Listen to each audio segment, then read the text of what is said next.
Hello and welcome to Shift Talk. My name is Chad, and with me today we have another special guest. You may remember him from words. Easy. It's not like I don't talk for a living. At any rate, we have another very special guest for with us this week. You may remember Tony from a previous stream, but Tony, formerly of True Game Data fame, which we'll get into. But first and foremost, how you doing, buddy? I am living the California dream. How are you doing? Uh, Same, but with more New Jersey, I guess. On the exact opposite side of the country, I guess. Right, about as far as you can get. Pretty much. Um, but yeah, it's been a minute since we've had you on the show. Like I said last week, Greg is busy adulting, so for a few weeks it's going to be me and people who are kind enough to hop on the show and help me not talk to myself, like Tony here. But I guess we'll get right into it. You've been a busy guy in more ways than one since the last time we chatted here. I think Yeah. most notably, you're actually. So, just a real quick refresher to anyone who doesn't remember Tony, and if you don't, shame on you. But Tony was one of the big guys with Call of Duty and Warzone because he developed a website that said this weapon will kill your digital enemies, just digital, this fast. It'll tell you how fast, like all these different metrics that you didn't have to sit here and try and be like, I think this gun. Nope, you had data points, and that's, for lack of a better way of putting it and oversimplifying it, your rise to fame.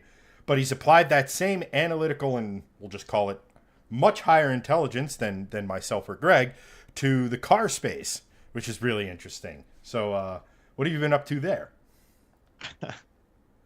Much higher intelligence. I think that's a bit of a stretch, but I will say thank you, I guess. What have I been up to in the car space? Buying and selling way too many cars, as you know.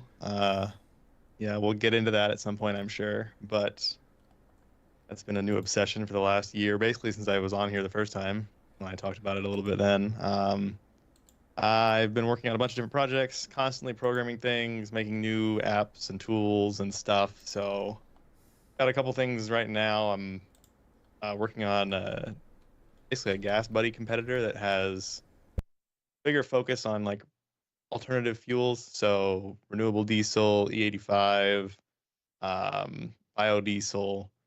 Helps people find those gas stations, and then also has some new tools that make crowdsourcing the prices for those things much easier. So that's something I'm pretty Imagine passionate being about. I able was to just working on build. that today. Actually, I added a bunch of Tesla superchargers in San Diego to it, so now it's also doing EV prices for both Teslas and non-Teslas, because now a lot of non-Teslas can charge at Tesla superchargers, so it has prices for both of those, and a lot of cool stuff I can do with that one. But it's out there, but just getting off the ground with that.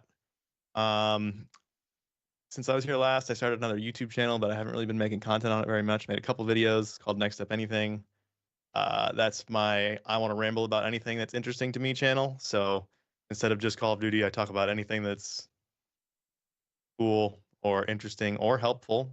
The ones I've made so far have been helpful. Made a video about credit cards to help people save money there, and then a video about vehicle emissions and cost of ownership. So there's a big fancy calculator that can help you if you're looking to buy a new car. You can compare vehicles on there and see how much they're going to cost you to own over time, basically with basically every factor you can imagine included, and you can tweak it all yourself however you want. Yeah, and I've spent some time on that, and it's actually pretty dang cool because there's certain things you wouldn't necessarily expect. It's geographically, it's fairly geographically specific. So, like, what Tony pays for electric or gas prices in his general metro area is obviously a lot different than, let's say, someone like myself. Again, complete opposite side of the country. Um, Yeah. is so it's actually a really crazy good tool, and it'll also, you know, we've always talked about how, like, you see a used BMW or Audi or luxury mark, right? And it's, oh, this is right in my price range. I can afford this. And a lot of people don't factor in that there's a luxury car tax with that. Like service might cost a little bit more, all this other sort of stuff. So it's like they get the car, they're all excited, and then 6 months down the road, they're like, oh, this is more expensive Yep. than I thought it would be. So it's Yep. like, I'm not overstating this. I'm not blowing smoke since he was kind enough to join the show. I'm not saying for any of those reasons, but this is not hyperbole.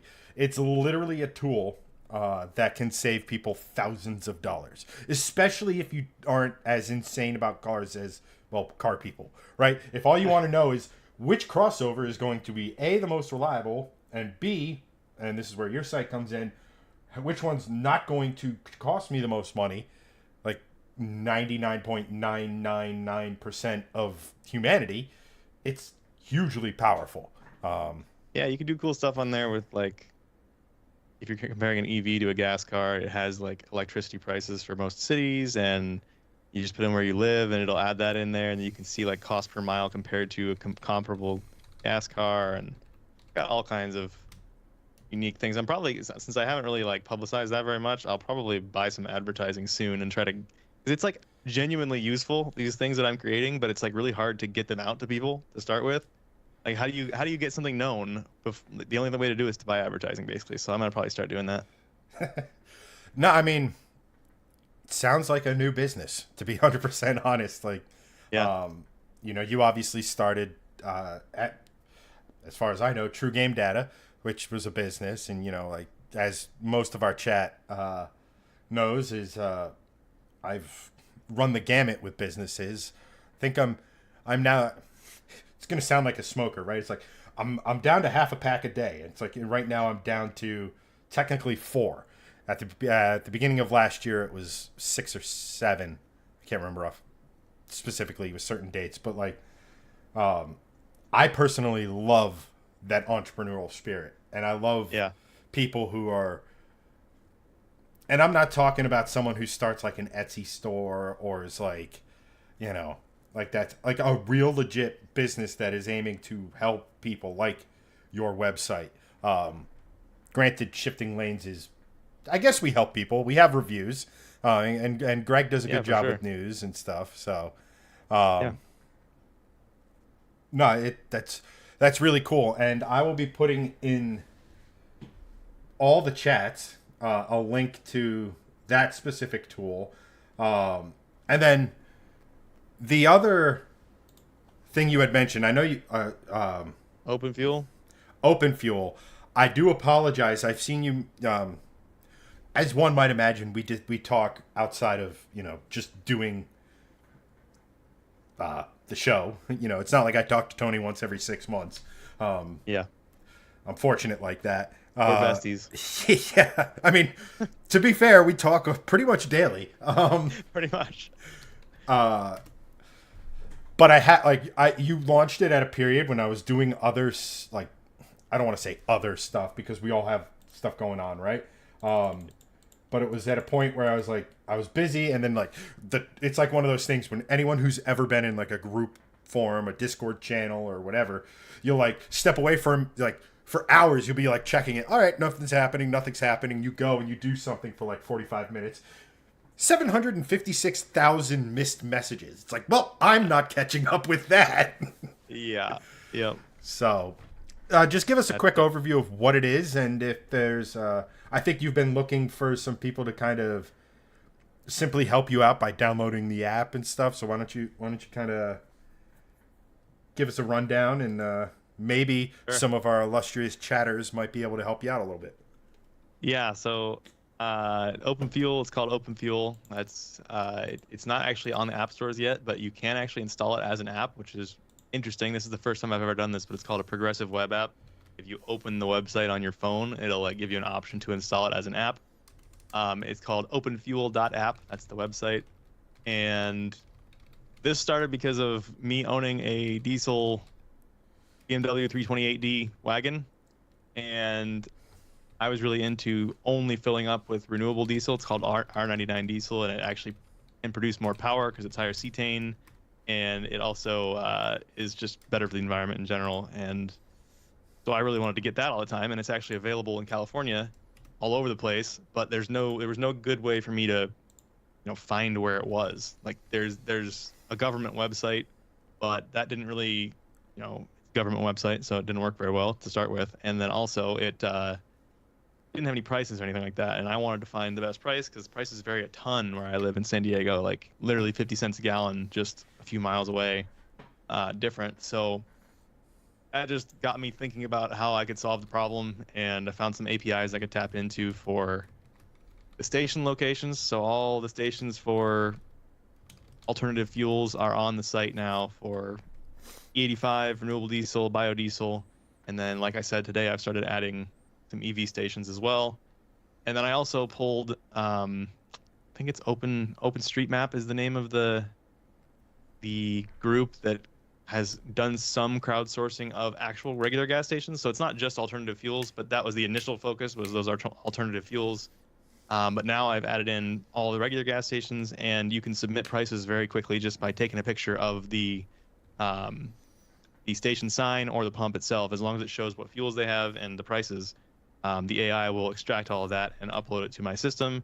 And then it's kind of like Gas Buddy. You can see all the prices on the map and navigate to the station that you want to navigate to. So I would like my use case when I had the wagon. I sadly have sold the wagon now, but when I had the wagon, it was like I could sort to just R99 diesel, and then along a route that I would take normally, I would look for the best price, and then I could just navigate to that and go get that. So that's where that came from. It's mostly live and working. It's been very quickly developed. I've probably only been working on it for like 2 weeks, week and a half, something like that. Yeah, openfuel.app. If you want to check it out, we need users that can help us seed this initial price data. So like, you fill up, you can just open the app, snap a picture of it, gain some points, capture some territory on the map. It's kind of gamified a little bit. So when you submit prices for a station, you capture all the area that's like nearest to the other stations.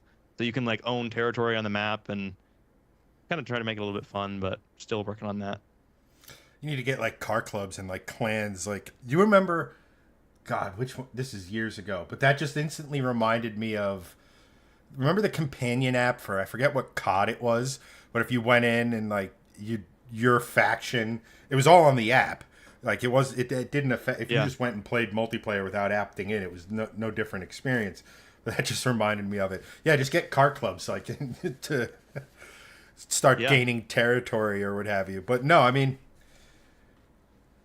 again, at the risk of making this sound like hyperbole, like all this stuff's like really useful, because I remember you mentioned it. I went in there, I popped on, and I was like, wonder how close I am actually, excuse me, to like E85. Like, I know there's nothing around me, but like maybe something has popped up. I went and I looked at it, and it's like 48 minutes away. It's like, well, I guess I'm going to continue not tuning my cars or choosing how to build my cars with E85. You just need to get a big old 55-gallon drum and drive over there and fill it up and then bring it back. Yeah, I'm sure my HOA would love me having like. They don't need to know. They don't need to know. That is true. I mean, my how do I put this? 2 doors down from me is what I can only describe as an adult dormitory for restaurant staff for obviously a local restaurant.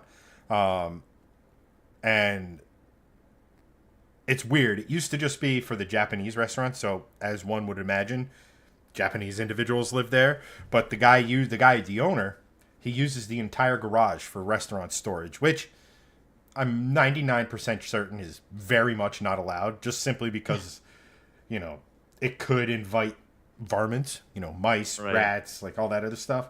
But it's like, well, if he's allowed to have that, but on the flip side, I've already had one car fire that almost got into the garage. So it's like,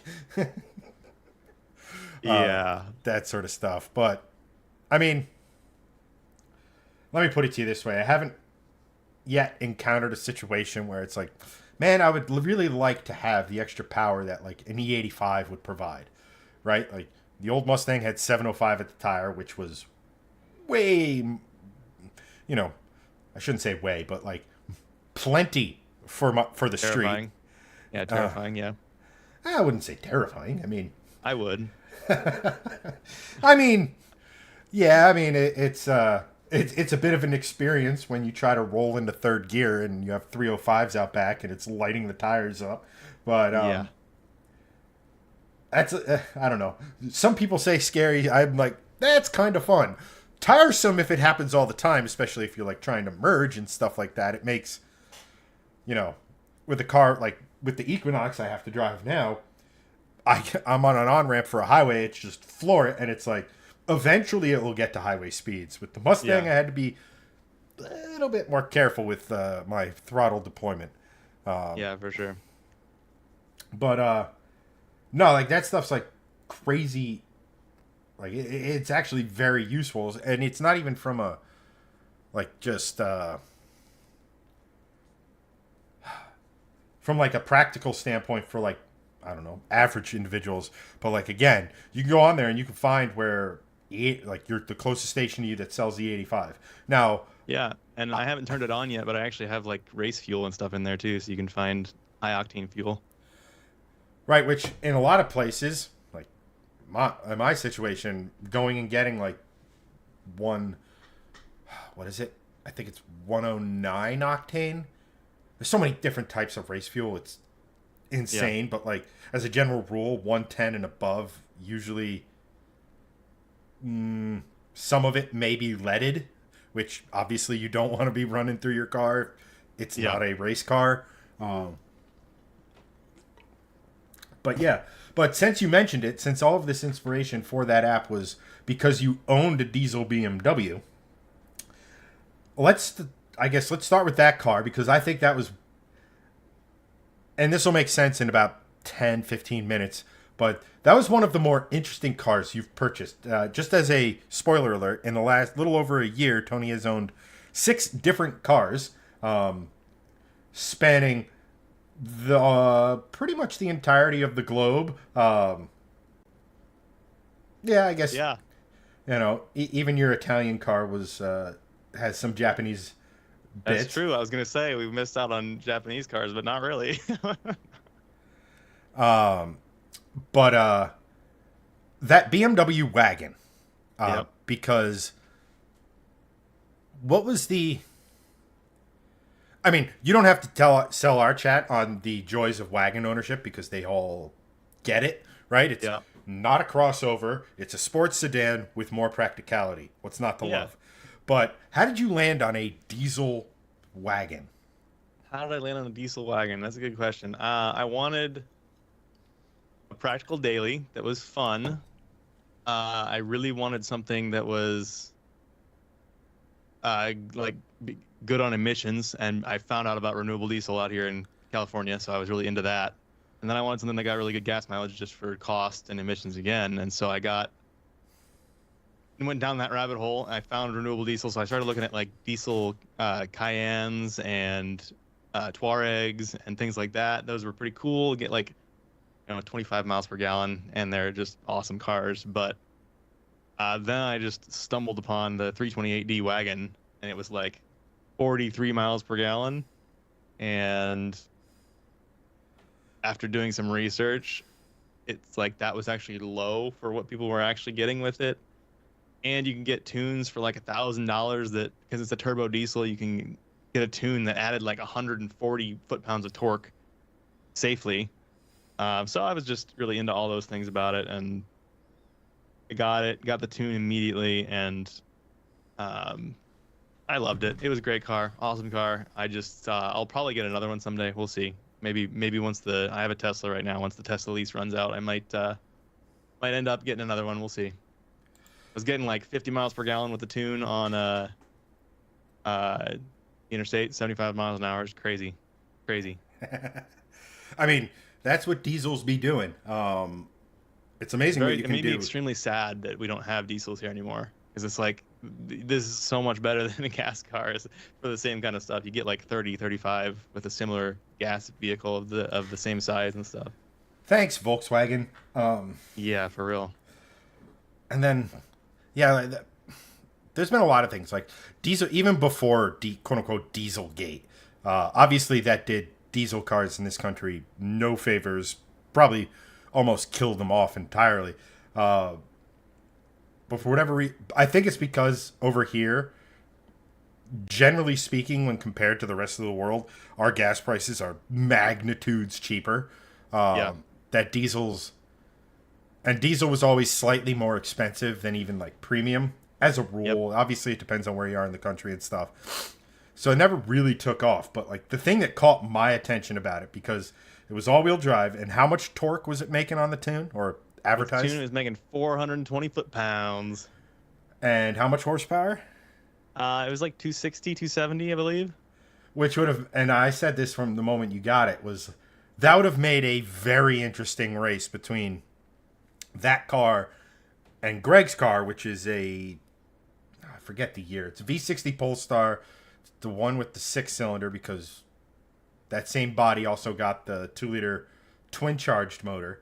Uh, but the and that Greg's car is such a cheat code. It has next to no sidewall because of the 20-inch wheels. But that Yeah. thing, I mean, that thing could have, I'm convinced, could have hooked on mud. It was routinely, no matter when we took it out, the conditions of the track were, whether the prep was fresh or whether it was old, whether it was an unprepped surface, 13.2 to 13.4 every single time. Yeah. That's But wild. giving similar weight and similar, I don't want to say average power slash work, but if like you took the torque and the horsepower of what he's making and the torque of the horsepower of what you're making and sort of averaged them out, they're very similar. And the cars are both all-wheel drive, all this other stuff. It would have made for Yeah. like, and it's funny because we were talking about this the other day. That engine would be hilarious in, say, a Miata. Yeah. It would be a blast. Like, just because it's so unexpected, it's like, obviously you'd have to figure out, what gearbox to put behind it. I'm guessing probably some variation of like a ZF8 or the 8HP or whatever you want to call it, just to make sure you have enough gears. Because what was the red line on that thing? 5, maybe? Yeah, it was somewhere around 5,000. Yeah. It was pretty low, but yeah, it had like the first gen ZF8 in there, so like it had a great transmission as well. It was just a blast to drive. Hey, even better, because I don't think you need to get a adapter plate. Yeah. Have to look into that. But that was just one of the cars. So it's been a long, strange journey, and I guess we'll start looking at it from like the 1,000-yard view, so to speak. Yeah. Um, explain. Obviously, I know, but like, explain to like the viewer and the people watching and stuff like that. Like, how does one, if they're not, you weren't speculating on these cars, right? Like, you weren't buying one and thinking I'll sell it in 6 months for X profit or anything. You were just Yeah. literally just trial and error and trying to find a car you liked, like in Yeah. all aspects. I guess walk us through. So the last time you were here, I think you had the white 718 Boxster and the blue Cayman. Probably, yes. It may have been the first Cayman. I'm not sure. The silver one. Yeah, I'm not sure. So, yeah, I guess finish your question before I start. But I mean, just like, I guess overall, like, how does one go from, spoiler alert, how does one go from Porsche to Porsche to Porsche to Corvette to Alfa? Like, what were you looking for, and what were, say, I guess walk us through each car and why you loved it, why you were looking for, let me see if something better's out. Like, you know what I mean? Like, why it Yeah. wasn't quote unquote perfect or a Right. forever car. Yeah, so I started with the 2006 Cayman S, which was kind of the sweet spot driver's car for a lot of people, I think, because it's reasonably priced. You can get them for under 30. It's lightweight. It's fully analog. It still has hydraulic steering, a good gearbox, manual gearbox. So that's where I started, just because that was like the meta, That's what everyone was saying was so good, and I had no experience. I wanted to learn manual. I'd never driven a manual before, so I went down that rabbit hole. Before that, I was looking at Miatas. I started on Miatas, and well, spoiler alert, sort of almost ended up back there. But yeah, started on Miata, and then I just have always loved Porsches, so I went down that rabbit hole of like I had no idea you could get them for prices that were like attainable. until I started looking at them. And so I got that Cayman S. It was gorgeous. I still think the 987 Cayman from 2000, late 2005 to like 2012. I still think that might be my favorite looking car of all time, which a little controversial perhaps, but I think it looks amazing. Both the Gen 1 and Gen 2, they're very similar. So I loved that about it. I loved the engine. The engine sounded amazing. But I'm sure I told this story last time I was here, but the transmission, the manual transmission, I just could not figure out. I had it for like a month, and I was afraid to get in the car every time I got in the car because it was like so difficult to drive. I learned on a almost brand new Civic Type R. It was way easier than the Cayman, and I thought, okay, it's just an older car. It's just hard, whatever. I just thought it wasn't for me.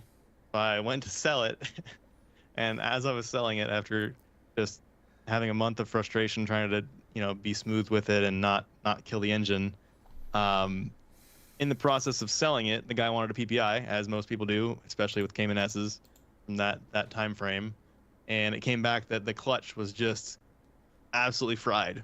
So when I bought the car, the clutch was just completely dead.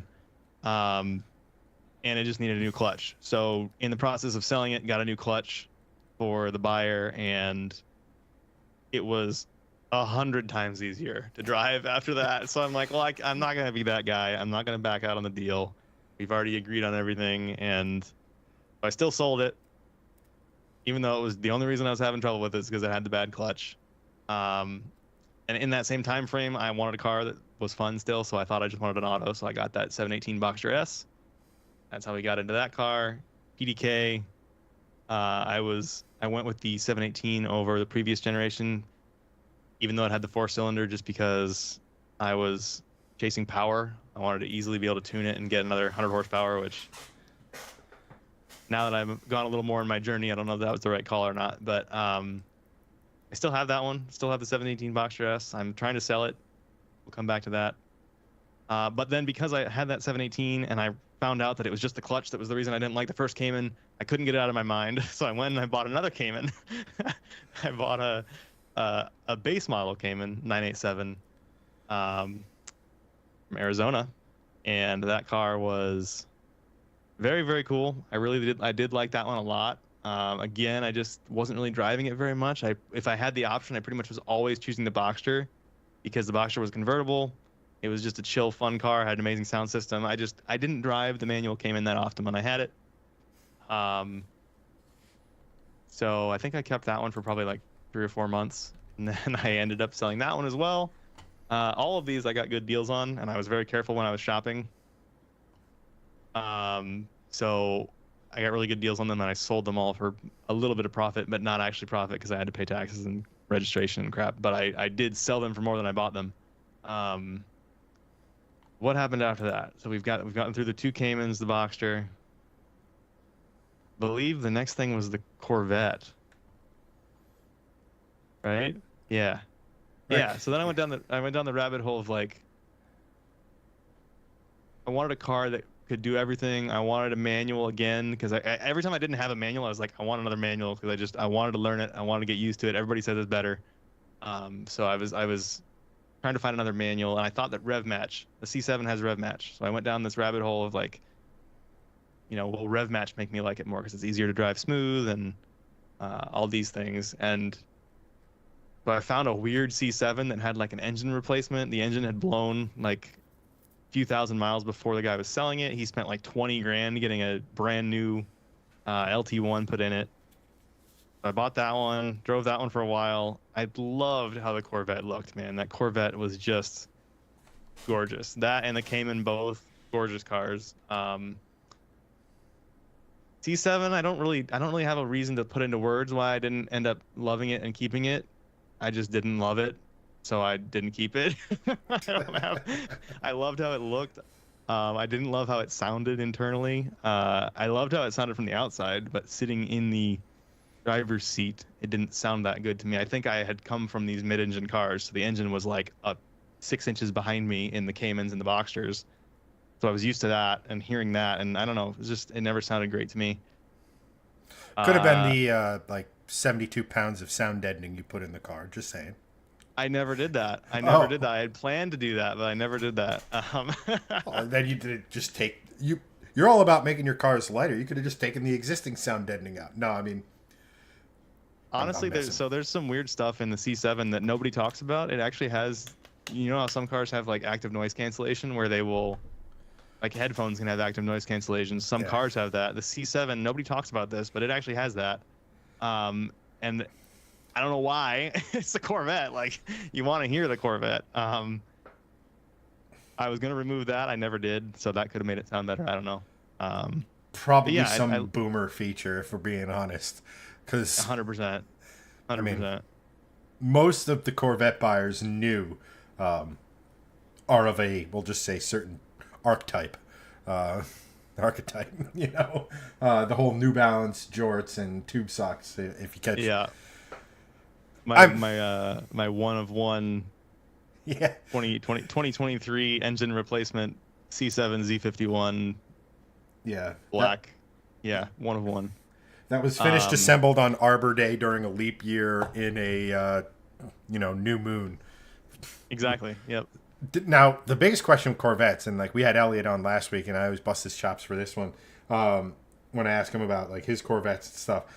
Did the original owner have the Maroni or sales sheet or like the thing that gives you the mileage, all the options on it, the price and everything? Did the original owner laminate that for you? If he did, I didn't get it, so I don't know. Because by me there are two local. Well, there's one that's really local to me, car show, and then there's one that's a 5-10 minute drive. That one's Wednesday, one's Thursday. It's not that it's all that important because nobody in chat is anywhere close to here. But not all of them, but at least one of the Corvette guys every week will have the, you know, he'll pull out and he'll have that like stand that like gives the entire build details of Yeah. his car, the original window sticker. That's what I was thinking of. Yep. When I stopped calling it a window sticker like years ago because like I remember having a conversation with a PR person at an OEM and they're like, "Yeah, we'll send you over the Maroni." And I'm like, "The fuck is a Maroni?" And it's literally the window sticker, but it's Yeah, not the Monroney label. Yep. and it's like I'm like, "Okay." And then because like auto journalists are just weird, they stopped calling it the windows. So anytime I'd have a conversation with another journalist, it would just be, "Oh yeah, like just look at the Maroni and it'll be there. Just look at this." It's like it to me, and then so I'm like, all right, I guess I'll just start calling this thing, and then but it always irked me because it's like, can we just call it what the rest of the world calls it? Like, do we Yeah. really have to make ourselves feel Oh, I could. Greg and I went on a rant about journalists like 4 weeks ago, and so Yeah. I'll spare chat that and you more specifically that again. But yeah, it was your Corvette time was very interesting because like Yeah. um I was looking for a car that could do it all, and the Corvette is one of the very few cars that kind of fits that in the sports car category, like something that can both handle really well, but also ride kind of smooth when you want it to, as long as you get mag ride. It has a really big trunk, so you can fit all your crap in it. Like I play beach volleyball a lot, so I have to take like 3 nets to the beach and a bunch of balls and stuff, and I can fit all that in the Corvette and still be pretty lightweight. It's still only like 3,300 pounds. Still be track ready. It's got the Z51 package. So like it's a really special car because you can get all it can do all these things really well. And that's the only other thing that really does that. It seems like to me is really like a 911. Like with the back seats, you got enough space to take a bunch of crap. It handles well. It can go to the track, rides pretty well. Like those two cars are like the only two really sporty sports cars that I felt like could do that. So that's why I still want a Corvette. Like now I've had one, I want an automatic that's a convertible. That was one of the things I didn't like about it. I didn't like that it wasn't a real convertible. I loved the Target top because I could take it off if I wanted to, and it looked like a even coupe. when you didn't want to. Yeah. I've joined the Flying Roof Club in the short time I owned the Corvette. I Oh mean, my God, that was the stupidest I've ever felt in my entire life, I think. I think here's the thing: if you're into cars or you've just been driving long enough, eventually you're going to have a situation where you do something where you're like, or you feel like this big, Yep. and you're like, oh my gosh, I'm the dumbest human who's ever walked God's green earth. Like, for example, when I was like 19, Yeah. I full on Tommy Boyd the driver's door of my car on on a post for a basketball hoop, like full on folded it to the front fender, like whole 9 yards, like Yeah. you know. Uh, so like I don't know. I look at that sort of stuff as like in the moment, it's like crazy embarrassing, but it's also like a badge of honor because every true car guy has done something like that or had something like that happen to him, or Yeah. like I was vibing. I was on my way to a Halloween party, and I told myself I knew it wasn't latched. I knew I didn't latch the roof. I was walking to the garage, and I was like, "All right, this is one thing you can't forget. You can't forget to latch it when you get in the car." And somehow, from the door to get into the garage to the driver's seat, I forgot. been there.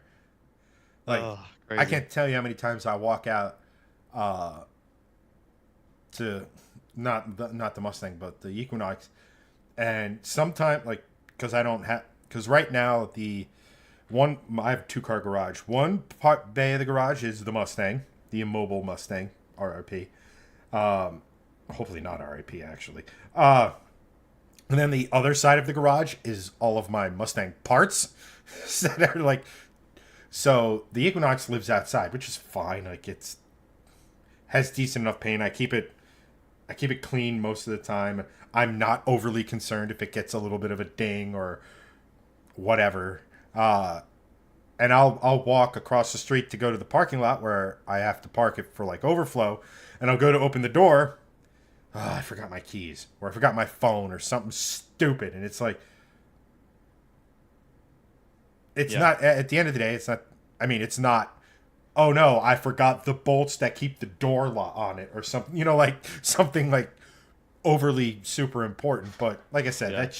that stuff happens. I find with like that sort of stuff, it's best to just embrace it, own it, because again, if you're into cars for long enough, chances are you've done something unintelligent Yeah. or something unlucky has happened to you or you've forgotten something. Like I remember I was test driving I forget the model year, but it was a Volvo S60. It was it was twin charged, but it wasn't the twin charged hybrid. Not that it matters, but some of our chat frequently has Volvoists in it, so they sweat those details. But I went and I did like all the pictures for the thumbnails, pictures for social media. This was back when I was still reviewing cars, and I pull out of the parking lot, and I'm not like hammering it and like let's test the performance. Um, and then I look down. I'm like, I'm trying to grab my phone to like play Spotify or do something, and I was like, "Where's my phone?"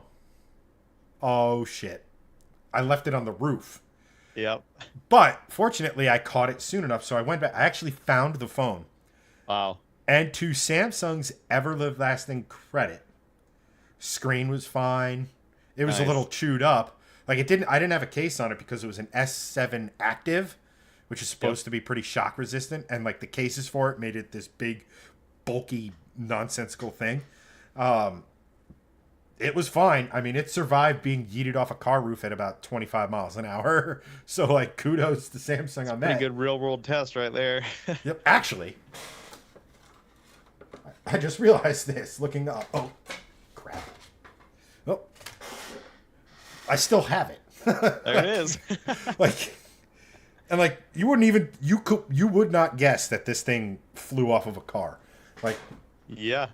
I wonder why. Gosh, and I rewarded Samsung for making such a nice product by replacing that phone with an iPhone. So, Nice. Well, I mean, at the time, yeah. I had switched to an iMac. We'd gotten really good deals on 3 at the time high end iMacs for like editing and stuff like that, and Final Cut Yeah. and all this other stuff. So it's like, all right, that makes sense. And just having an iPhone made things easier. But Yeah. Yeah. The roof that I had was the carbon fiber roof, which extra oh, sucked because they don't even make those anymore, and they sell for like $2,500 or $3,000. oof. It was Was painful, it like but was it done, or was it just gnarled up done? no. So it got scraped up, and one of the corners got chipped pretty bad. But I was lucky that there was nobody behind me, because like that would be Yeah. the real bad thing, is if it flies off and hits somebody in the windshield and they crash or something like that. But yeah, thankfully there's nobody behind me, and I ended up selling it. I sold it to a guy up in LA for like $650, and then I bought a clear Targa roof as a replacement for 1,000. So it was like I didn't lose that much money, but it was just still really sad. Oh, absolutely. Because, like I said, we've all had that moment where you have that oh shit. Like even if it's not like a mistake or something embarrassing you did, like, oh, something just happened to the car. Like, Yeah.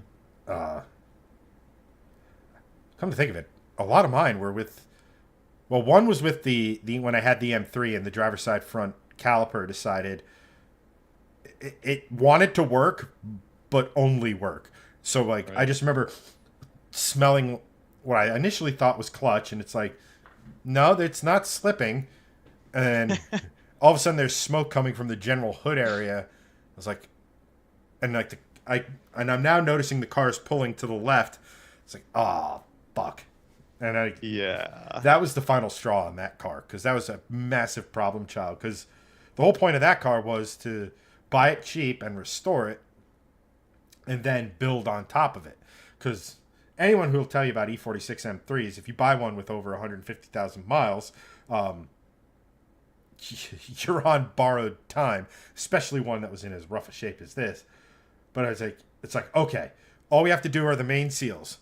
So we do the main seals, the flywheel, the clutch. Good. Still leaking oil. Fuck.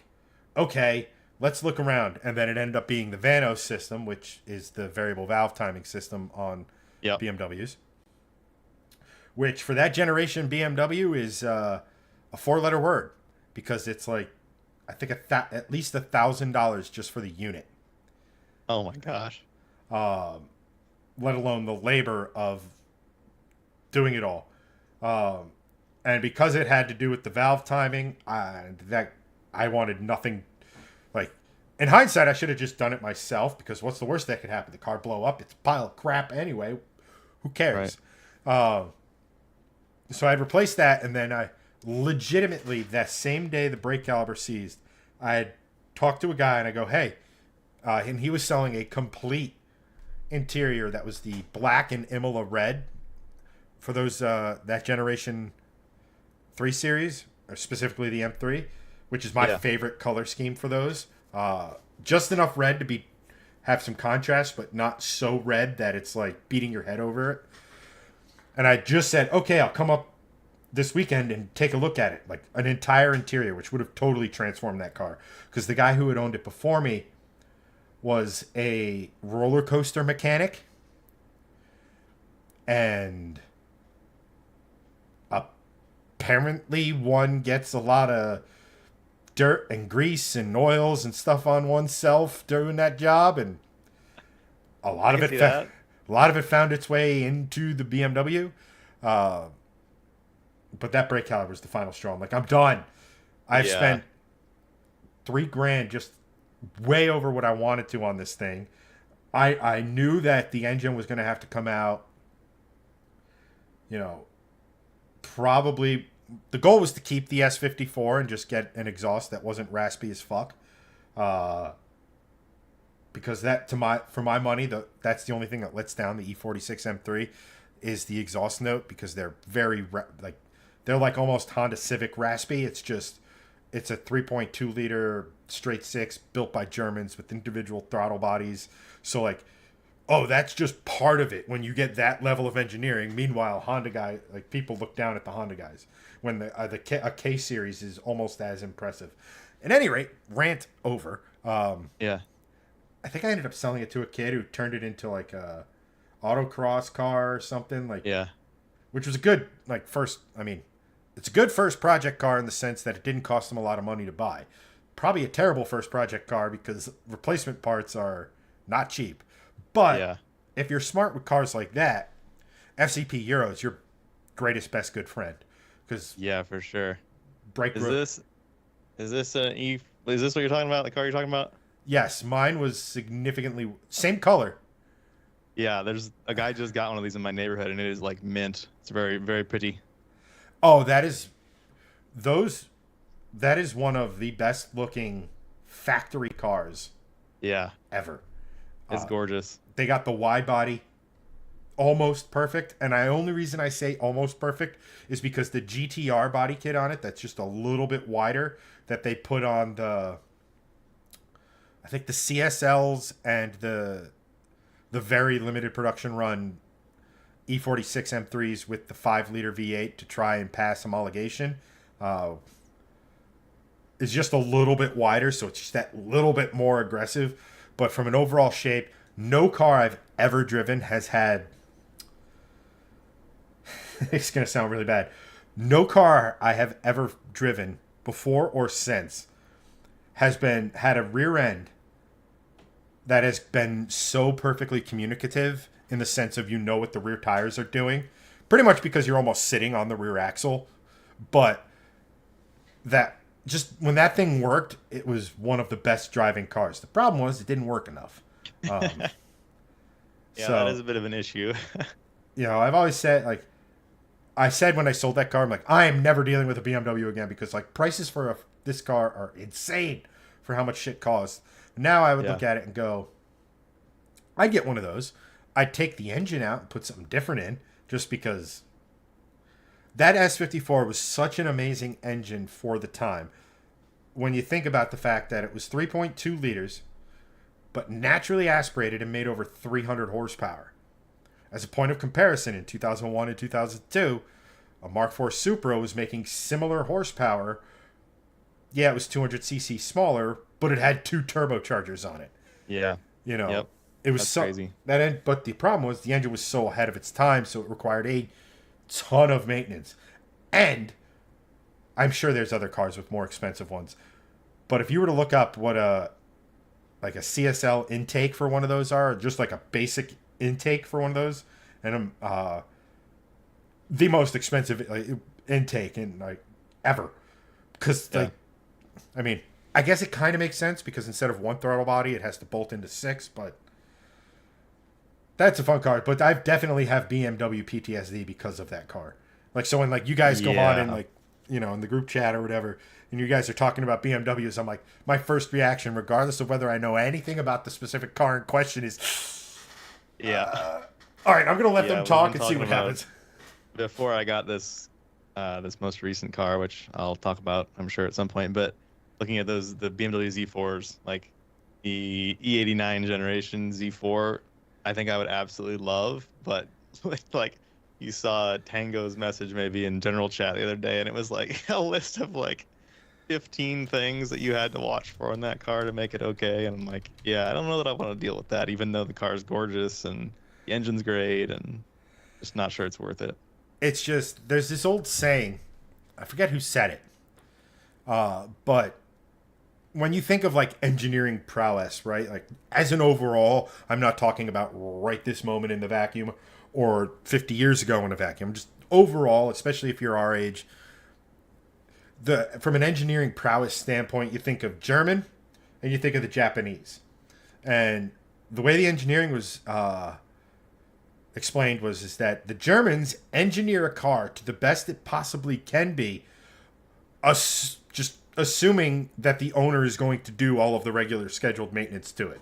Like it is unfathomable to them that someone would go 3 miles past when their oil changes due, right?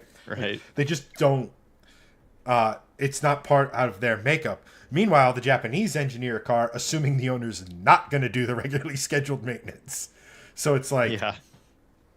it's just a juxtaposition. But so I think it was while you owned the Corvette, you got the wagon, right?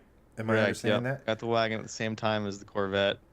One last thing to say about the Corvette, the mag ride suspension in that was magical. It was like I've owned all these cars, these sports cars at this point, and they're supposed to handle great. Mid-engine Cayman, mid-engine Boxster.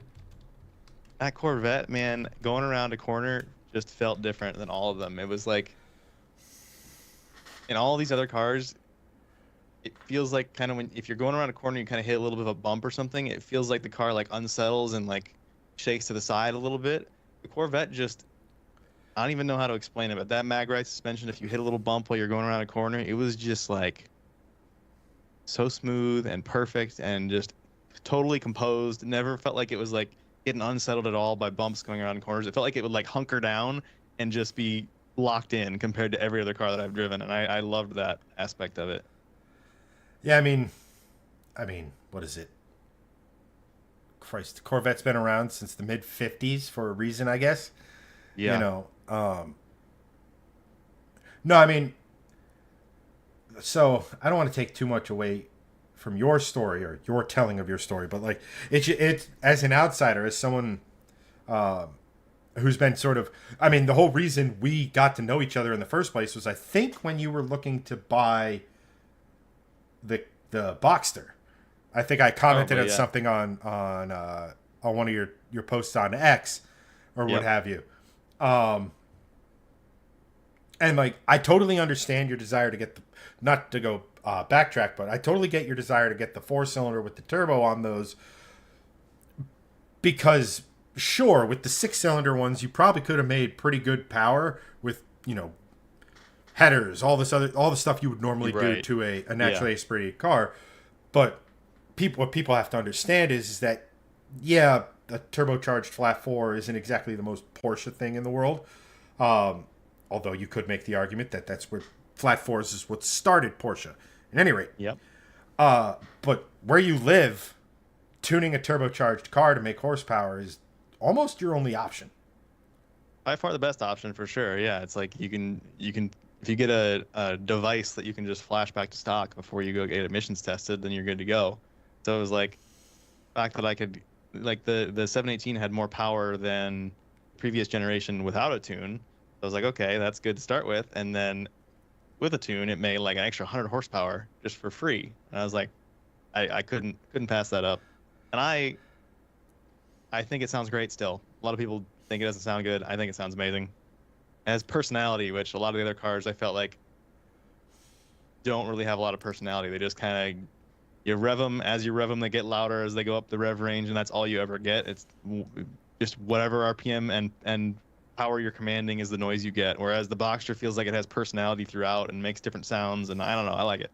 But yeah, I mean, I think turbo it sounds better noises than are people fun. think.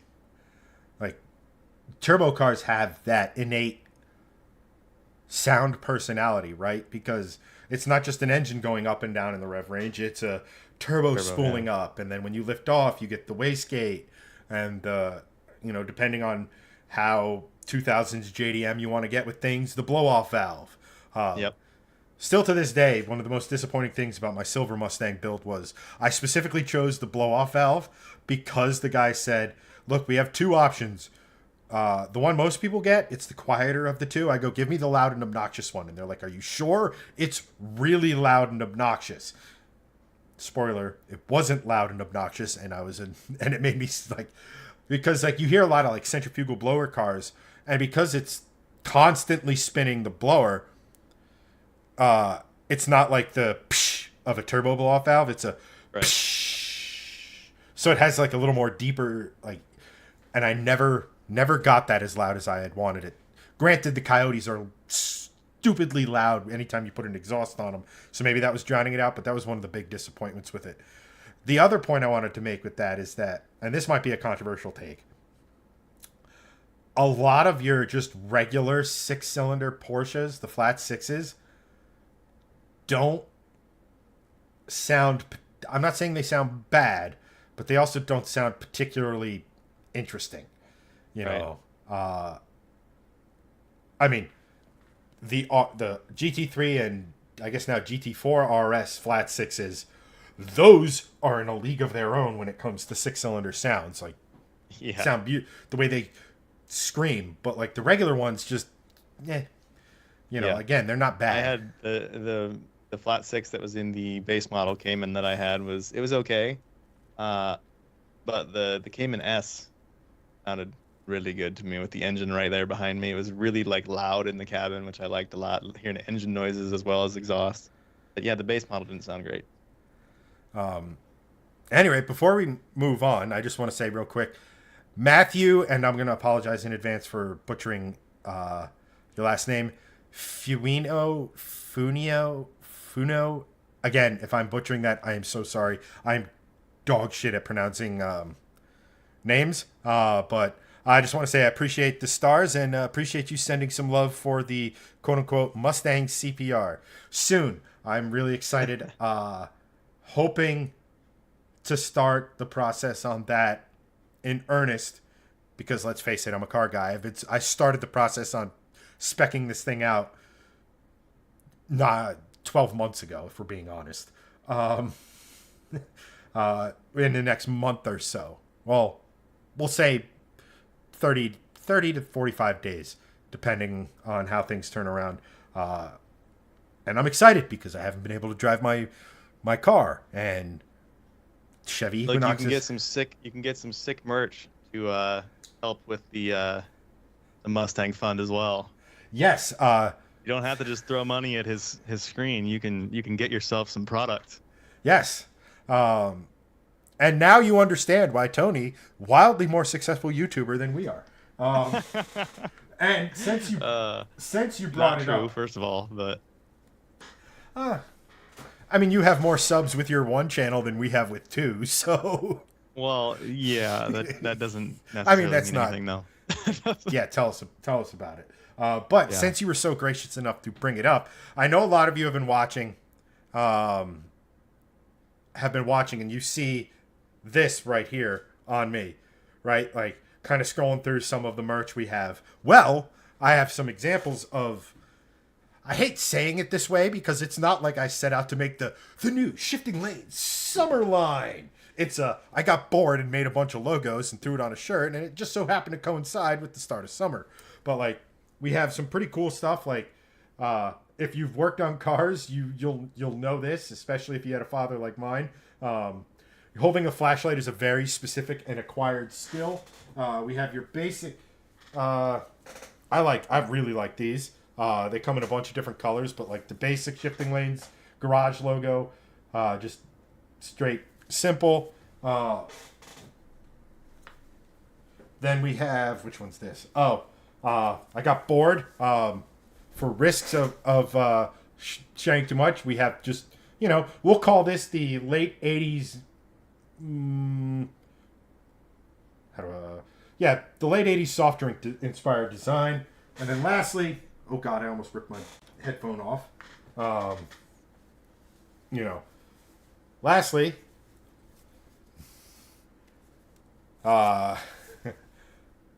hey, it's very similar to what I don't know all of our customers, but I'll say the guy who rocks the Shifting Lanes garage hoodie better than most is currently wearing.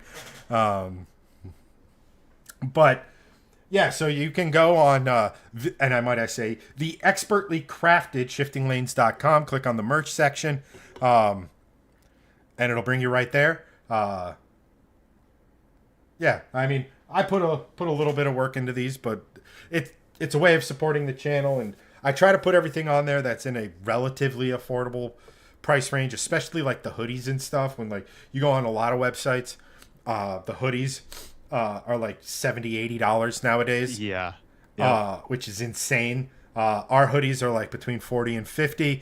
I will suggest, if you are going the hoodie route, to order at least one size bigger than you think you need, if not two, for reasons known only to myself and a couple other people who've bought these hoodies. They shrink pretty significantly, so just be careful, be aware of that. But we are a car show, and we've now reached the point of the show where Tony had owned a Corvette for, gosh, was it even 6 months?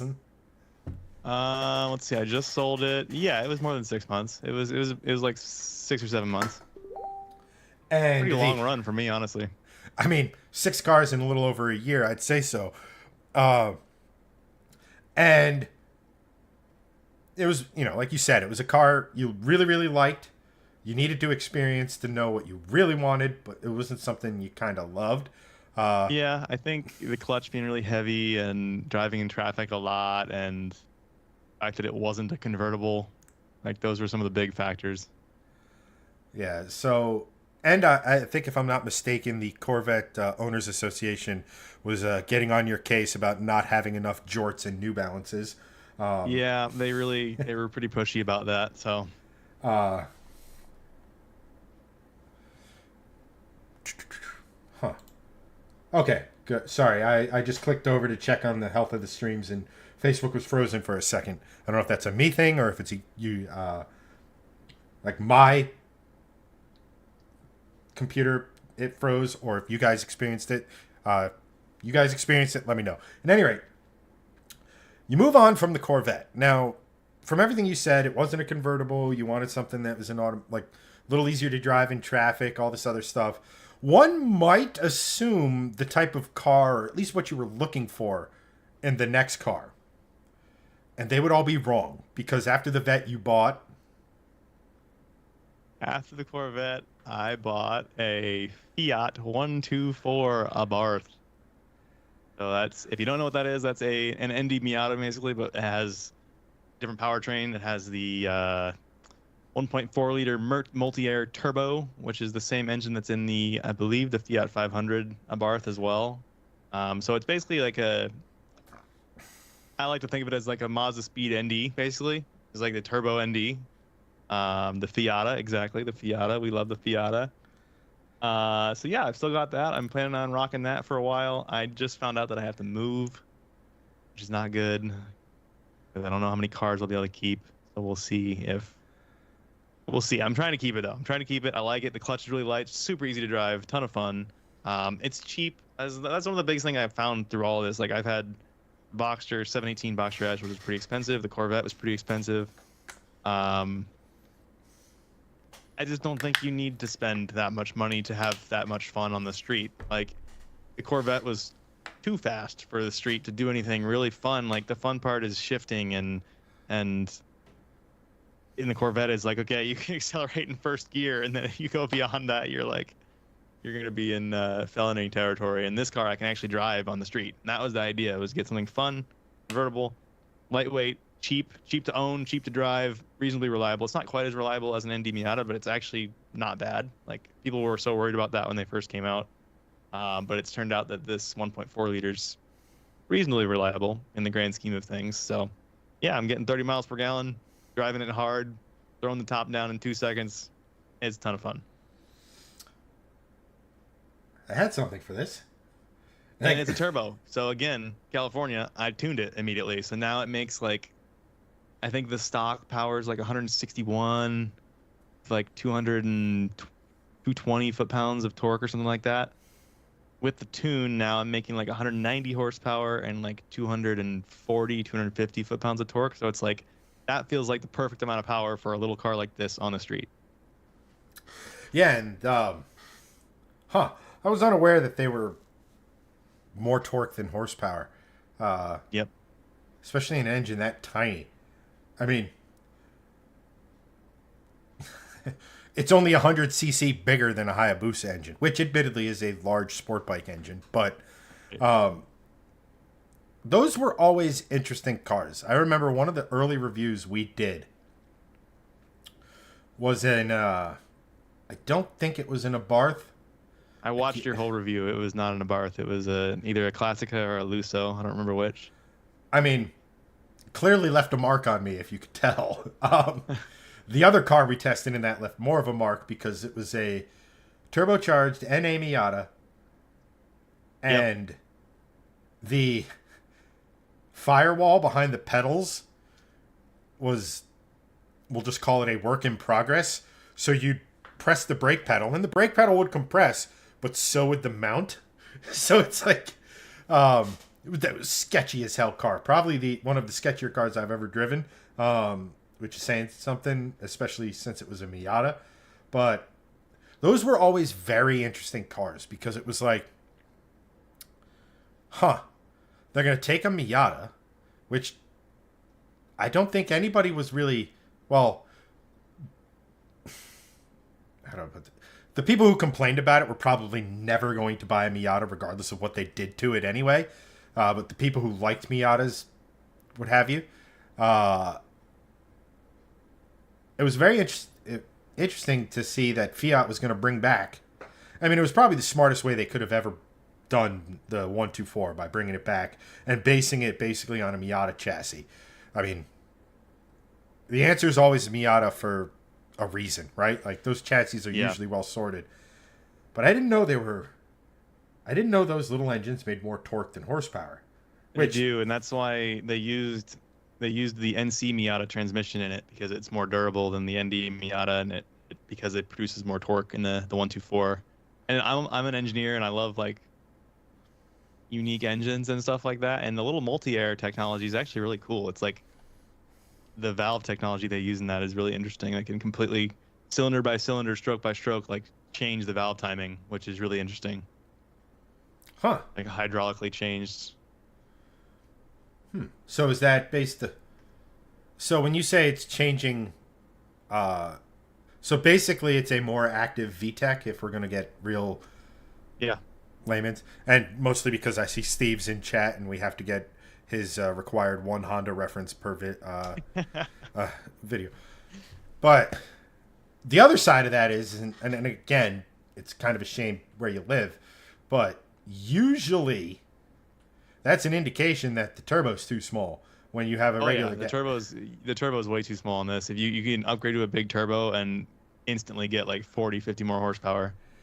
Like, so I guess through all of this, um, has so obviously you don't go through the amount of cars that Tony has gone through without having the I'm searching. You're searching for something, right? Um, it's basically your dating history before you meet like your wife, or so I assume because I'm neither engaged or married. But is of all the cars you've owned, does the Fiat kind of scratch every itch you've been looking for, or is there part of you like I'll put it to you this way: of all the cars you've owned, if you could take one element of each one of those and put them into a car, what would it be? That's an interesting question. Well, obviously, after talking about the Corvette, if I could get that mag ride suspension in all these cars, that would be amazing. It just feels incredible to me. Um, s- I'm not sure that one car can do it all for me because, like, I don't always want to be driving a manual. It's great to have it to have fun every now and then, and go for a drive on the back roads. But I still would love to have a second sports car with the Fiat someday, and that would be something like another Corvette or a 911 with a PDK or something like that. That's automatic. Um, yeah, the Fiat is great at what it is. It's just supposed to be a fun, cheap to own, cheap to drive, very fun little car. But no, it doesn't do everything I want it to do. No, I would love to have a bigger trunk, and I'd love to have more power still, and there's a bunch of things that I'd still like that would be different. But putting it all into one car, yeah, I don't know. I don't know. I don't think I've really figured that out yet completely. I don't think one car can ever do all the things is kind of what I've come to. And that's why I ended up here is I feel like what the Fiat does, you can think of it basically like a Miata. It does that really well. And that's what I was looking for right now. After doing all these different things, I feel like you don't need an expensive car to have fun. You don't need an expensive car to row through the gears and experience a good manual transmission. And I don't know. I just feel like that's my biggest takeaway is that I don't feel the need to buy anything expensive again, probably for a long time at least. Right. I mean, there's a reason why stuff like the Miata has endured for as long as it has, right? Like in a world where we live in now, where 5, 6, 7, 800 horsepower isn't. I mean, it's not the norm, but it's also not uncommon, right? Like to Yeah. have a car that flirts that has always been right around 150 to 200 horsepower, continuously be successful, should tell you something, right? Like, Yeah, and I think it just comes down to the fact that we're on the street. If we were on the track, then yeah, I'd love to have 500 horsepower, but like I just can't use that on the street. It feels like it just feels dangerous, and yeah, I don't know. yeah, I mean, and I also will say, actually, I'll preface this with this: your automotive enthusiasm has it been a relatively recent thing, or is it like the rest of us where it's been sort of since Right. since you were a kid? Yeah. So I got really into it in the last year, obviously, last year and a half or so. But I've always kind of been into cars. My brother was into cars when I was a kid. He still has a 2000 Trans Am WS6, which is sick, very cool car. It's deafeningly loud. He did all kinds of stuff to it. So I was always working on cars with my dad. Like he did all of his own work growing up on the cars, and I was the tool getter. I didn't really do much work on the cars, but I would get the tools and at least be around the garage and stuff. And then obviously I'm a mechanical engineer, so I've always been interested in this kind of stuff somewhat. Always been playing racing games with my brother, and I was kind of just looking for something to do, and I was like, you know what? I like cars. Cars are cool. I've always sort of been into them, so I got really into them, and it was I'd say so. it was fun. It's been fun. No, I mean that's I mean, as I'm pretty sure every single person here can attest to, because, well, let's face it, you're watching a show. Why am I trying to reorganize my? I'll just leave it there until after the show, Chad. Sorry, random squirrel. You know that there's that thing you were talking about, like, something that ties you back to growing up, to the mechanical side of it. You know, I'm very much a engine nerd guy, right? Like, to me, the engine is the most interesting thing about any car. Yeah, So, I agree.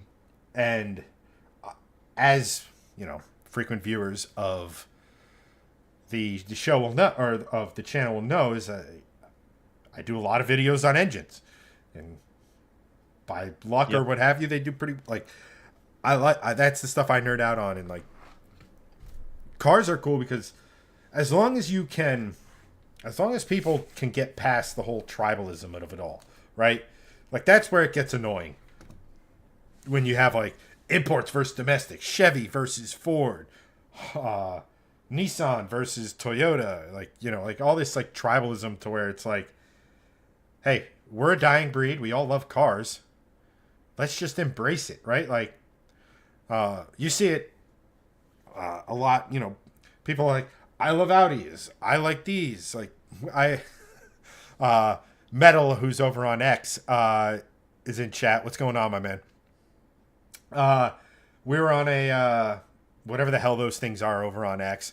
Guy comes in and he's all about Europe, like almost aggressively about the European car culture life, like, like like the typical, when you think of a typical like British individual talking down about American cars, and apparently in his worldview, there's no such thing as a corner in the United States. Everything is a grid, regardless of if it's in a city or middle America. Right. You know, and it's just like, you are aware things like the Corvette ZR1 exists, or Yeah. the Mustang GTD, or the Ford GT that just almost, that lapped the Nürburgring in a ridiculous time, or what, like, Yeah. and like, that's the stuff that's like, I don't like, yeah, I'll talk and I'll have fun and I'll make jokes or what have you, but at the end of the day, you're into cars. It's cool. It's, there's a lot worse. That was kind of like one of the big ideas behind the Discord that I created. I was like, I just want to be a place where we like all support each other and the cars that we like. Even if you think Priuses are cool, I don't care. That's cool. That's fine. Oh, so Elliot was talking about something with the Prius, and Like the Prius is cool. Like the engineering behind it to make it get the fuel economy that it gets and stuff it's cool. It's different. It's a different kind of engineering, but it's still cool. Like, I mean, not for nothing. When the Prius first came out, if you told people that technology would be put into the fastest Porsches on the road, Ferraris, yeah, McLarens, they would have laughed at you. And yep, yet, here we are, and you have the whole Holy Trinity, right? All of them are hybrids, which is it's. I like that. Don't get me wrong. I'm not going to sit here and say I'm a enormous fan of the hybridization of the world, but I get why it's absolutely the future. Yeah. Forget pure electric, forget alternative fuels, like hybridization in whatever form, whatever explosive go juice it decides to use. That's the future forward until we can figure out a sustainable battery tech or a sustainable renewable fuel, like all this other sort of stuff that we've talked about on this show ad nauseum. But like, there's no denying the benefits of it and like where the technology has come from. I mean, it's in the pinnacle of motorsport. Now, conversation for another day. They've gone too far in Formula One with it, and but like when something hits Formula One, the prototype class at Le Mans, when it hits that sort of stuff, you know it's no joke as a quote unquote performance thing, for lack of a better way of putting it. Yeah. But let's see here. Sorry, I'm just trying to. Yeah, Steve, I'm starting to really get into the LS actually. The more I learn about the LS engines, just because they're like, I love that the volume per volume. So like the cylinder volume per engine size is crazy. Like the fact that you can put those in everything because they're so small is really interesting to me. And same with just the weight and everything. I think is a really really cool special engine. I mean, look, as Steve says in jest about how I get excited about the Coyote instead of the LS. I'll touch on that in a second. There's the reason why an LS is a legend.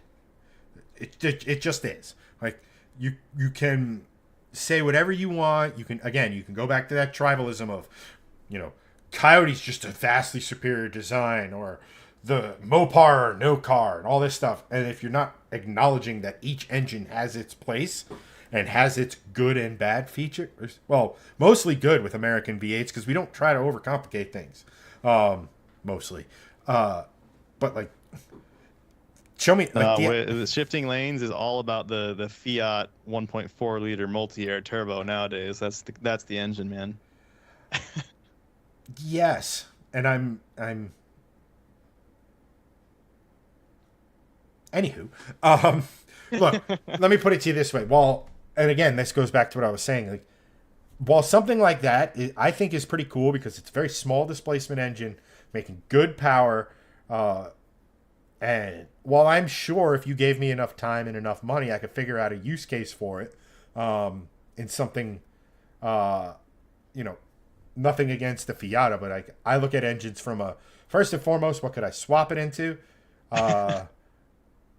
Like, for the longest time, like one of the engine swap goals of my life is to take a pissed off like Hayabusa engine and put it into something like an old MG or an old Datsun 510 or an old ND Miata. It's a shame that Miata Busa went out of business because they were so close to getting a boost, like a fully vetted, engineered, tested swap kit for a Hayabusa engine to go into an NA Miata, I think it was. Like, because 11,000, 12,000 RPM redline. This is your weekly reminder that I'm an Again, RPM. that's another. We were talking about how we love cool engines, man. Those engines are so cool. The engineering behind them and the tech is awesome. Yeah, and just the and how and like I would argue even the fact that it's like commonplace for how those engines rev and the power delivery and stuff. When it's like when you step back and you look at it, it goes, all right, let's picture a world where every car engine or sports car engine is capable of revving to 5 figures. Yeah. And like how insane that would be. And how like I went down a sports bike rabbit hole of engines like years ago. Like I forget who it is. And I think Joseph might be able to correct me on it. I think it was, I'm going to have to look this up.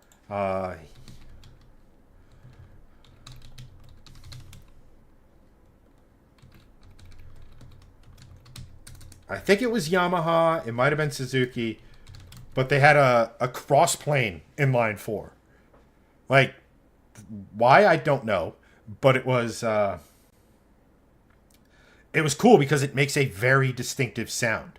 Yeah. Right? Like, and all pretty much all inline four cylinders are flat plane crank in their design. So like to just deviate to that and still have it rev to ungodly numbers and make the power it did. God, like there's so much cool tech in that.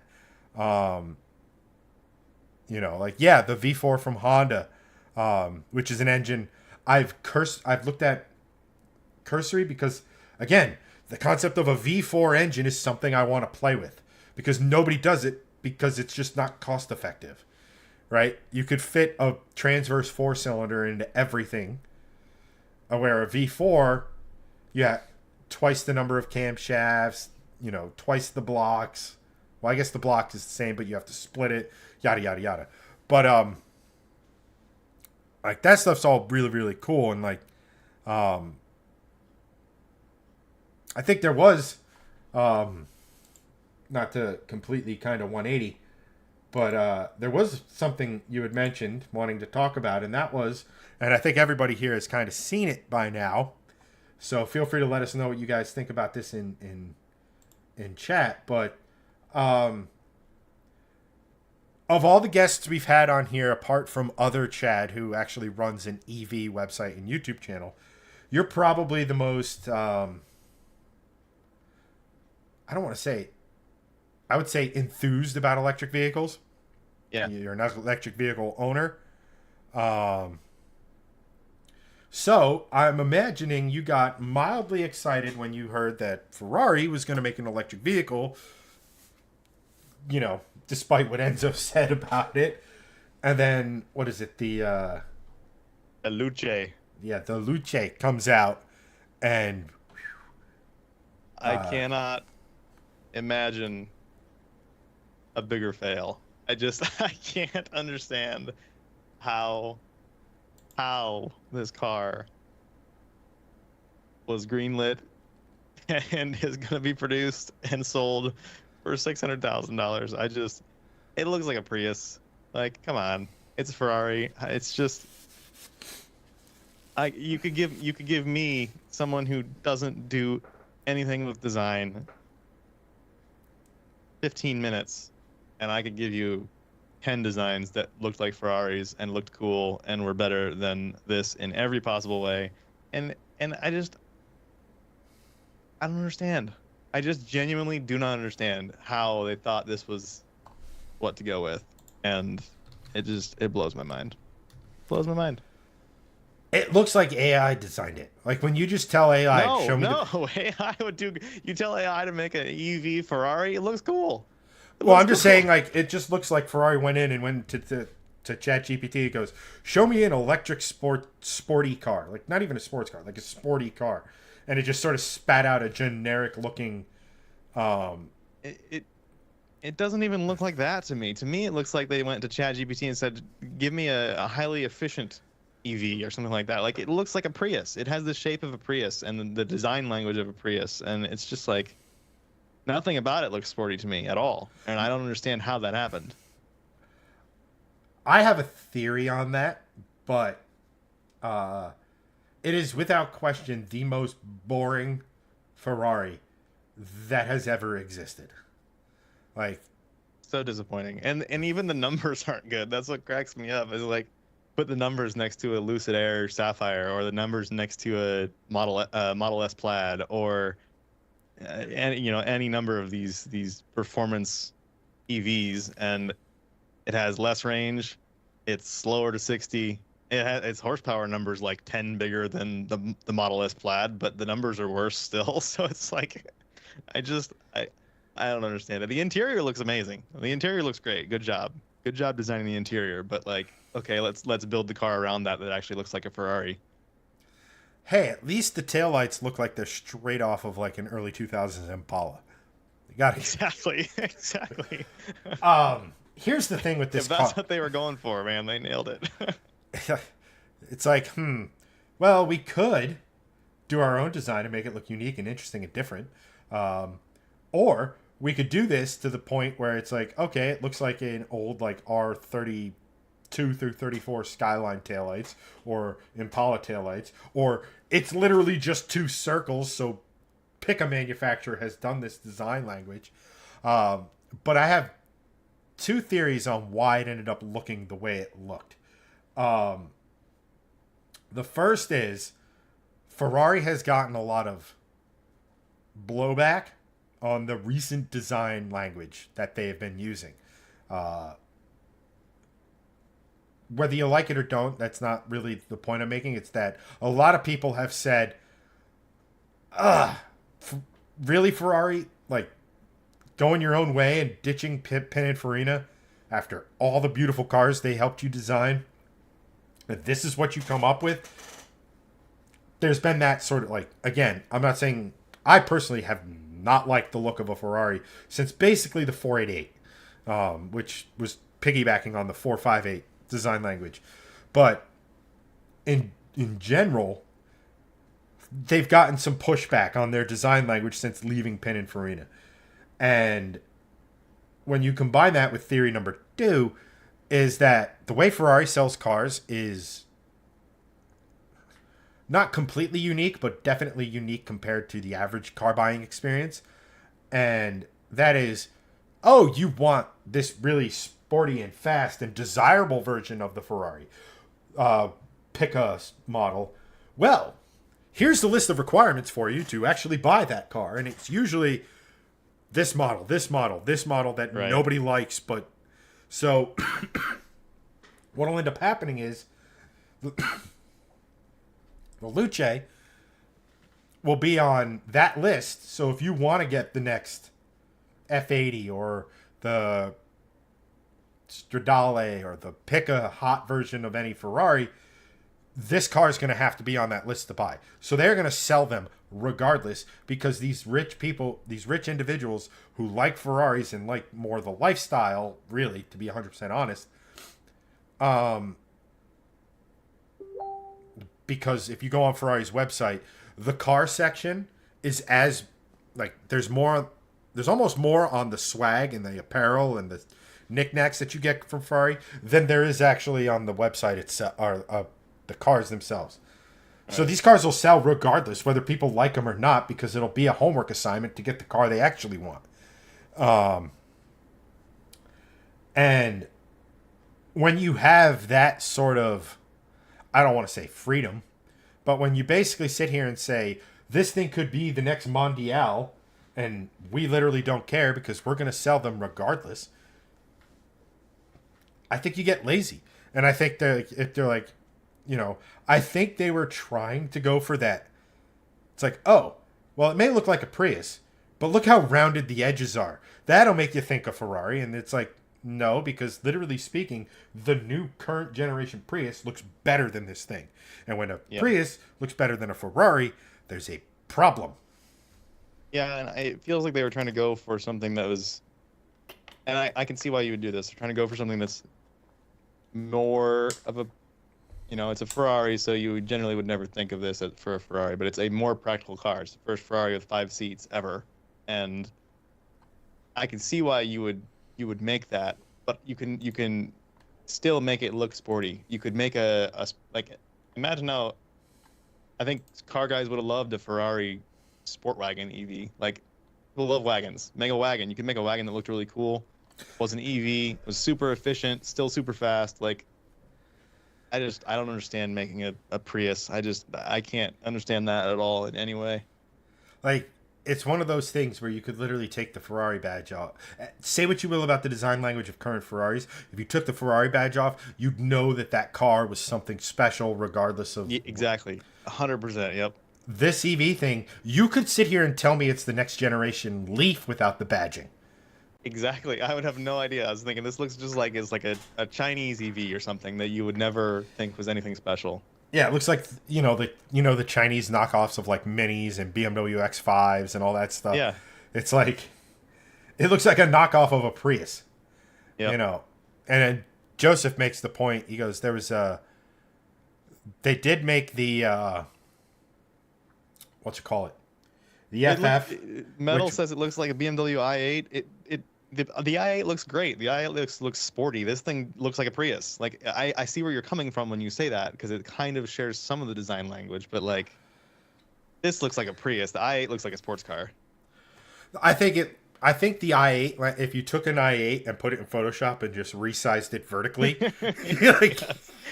Just make it a little taller and like round the edges a little bit more. Yeah. yeah, like I just, it's hard for me to get like super fired up about this for the simple fact that I have like nothing Ferrari for a while now.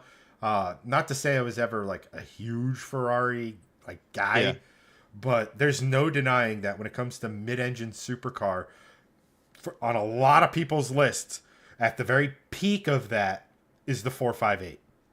There's a reason the 458 was the benchmark for the Z06 C8 Yeah. Corvette. Yep. There's a reason why Corvette took that engine and just hit enhance to make it 5.5 liters, right? Like, Enhance. that's, I mean, obviously they designed it, but they took a lot of inspiration from that particular engine. And I'm not saying that's a bad thing, because guess what? That happens all the time in car Yeah. stuff.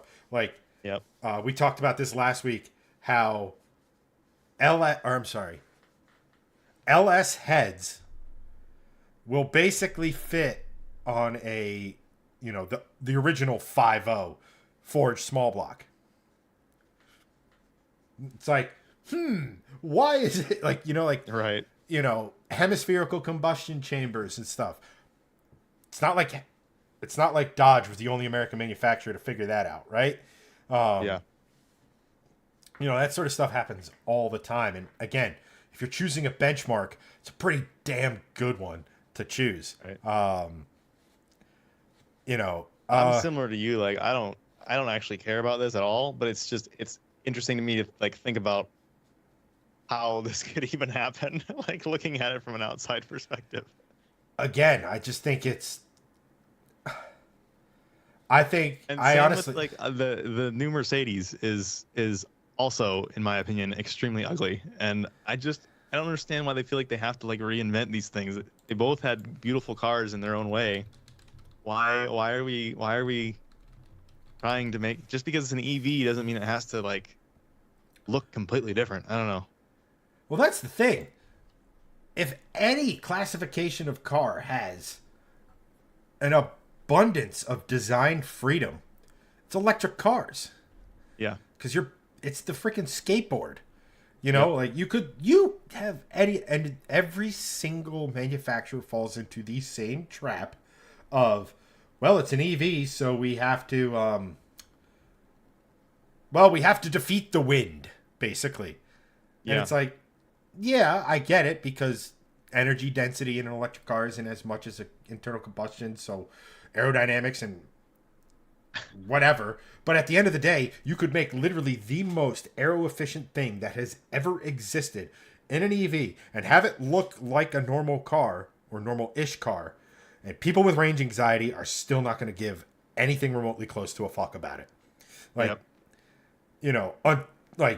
and they're not going to care until you can sit here and say, this EV will go 900 miles on one charge. I mean, you're exactly right. My parents are exactly the same way. Like I've been trying to convince them to get a Tesla for so long, because my dad drives an absurd amount every year, just because he likes to. He just likes to go out and drive in the country, and he drives a big old diesel truck and spends thousands and thousands of dollars on gas. And I'm like, Dad, the EV would drive better. You'd have better throttle response. You'd save literally $4,000 a year if you had one on fuel. And they just will not do it. And there's no reason. They can't give me any reason. It's just they don't want to. They don't want to do something different. Yeah, and I mean, I've had this conversation with a lot of people. Like, I'm not saying you have to convert both cars to EV, but a lot, when I used to work at the golf course, we had members. It's like, you drive from your house to this golf course to maybe dinner 3 times, go out to dinner 2 or 3 times a week. Yep. And you're maybe putting 200 miles a week on the car, if that. Duh, hello, McFly. Like, Yeah. perfect. But they're like, If you own a home, it's just a no-brainer. And even for here. trips, like my parents, they go from Indiana to Tennessee to see my brother. They go from Indiana to Virginia to see my sister. it would be one charging stop from Indiana to Tennessee and two charging stops to go to Virginia, and each one would be like 15 minutes.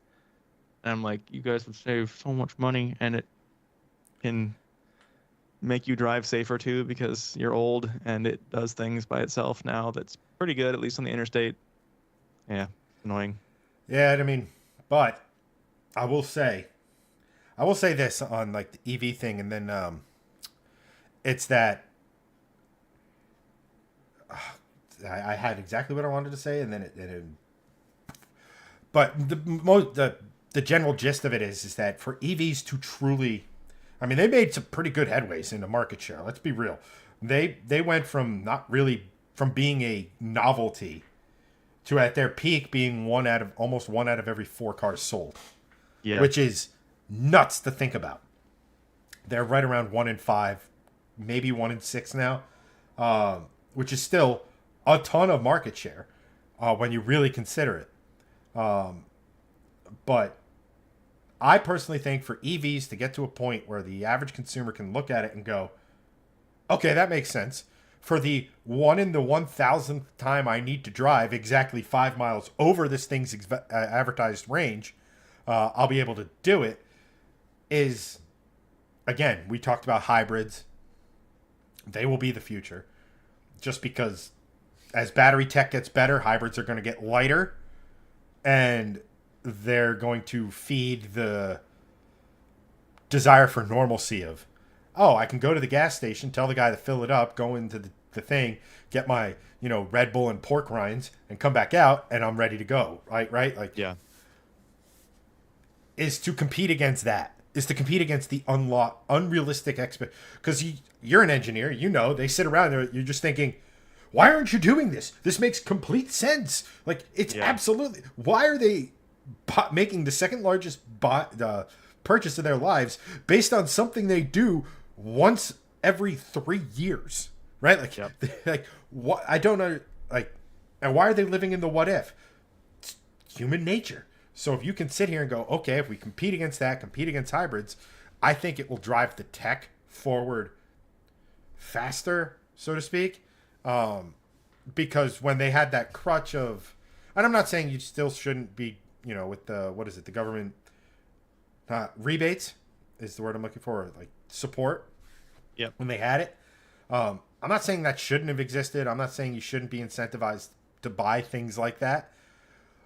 But if you have that crutch, the desire to innovate is not necessarily as pressing, if that makes sense, right?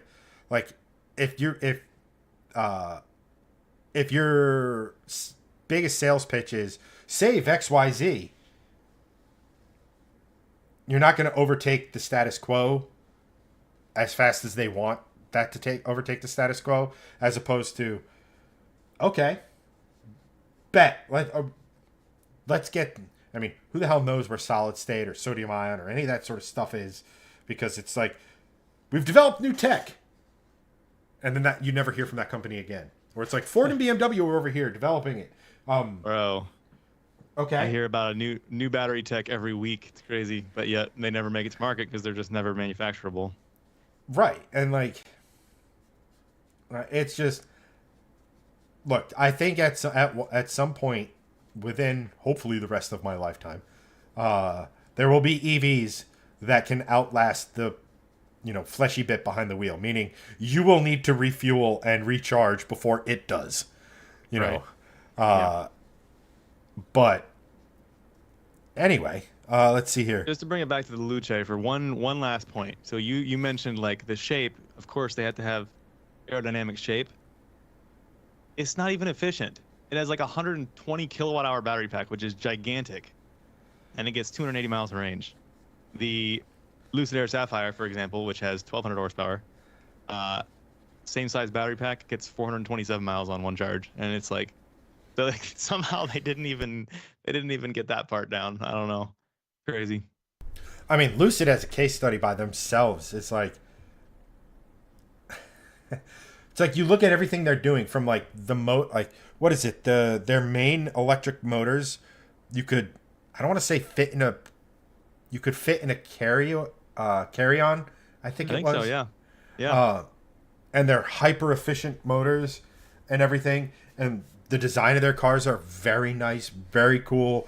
They're basically every good thing about Tesla with none of the I don't want anything remotely close to conventional thought that whatever Yeah. that means from Elon. Um, and yet, because of the space, they're unsuccessful. Like they should be absolutely as popular, especially now with the Tesla's Gravity. Gravity, the SUV. with the SUV, the fact that Tesla themselves are, I don't want to say they're discontinuing two models or production's ending on two models or whatever, which credit where it's due, Tesla got more mileage out of the Model S than pretty much any OEM has gotten out of something other than Chrysler and the Charger Challenger platform. Yeah. Um, Yeah, and in chat, you may want to watch the video by Engineering Explained. Yeah, I've seen all of Jason's videos, big fan of his channel. And absolutely, they have software problems, and it's confusing to me how they still have such big software problems at Lucid. But they're at least aware of this. My brother's brother-in-law, his wife's sister's husband is a high up at Lucid, and they're doing all kinds of restructuring and stuff to try to fix this problem because they know that they have like the best hardware out there. They've been struggling with the software integration for so long. So I'm really hopeful for the company because it genuinely their engineering hardware engineering that Lucid has done has been phenomenal and like next level compared to everyone else, pretty much, at least in the United States. I really want them to succeed and survive. yeah, and we need companies like that, like Rivian, like Tesla, to take this quote unquote new tech, which I get compared to internal combustion, I guess the way we're doing electric cars now is new, and have that not, conventional.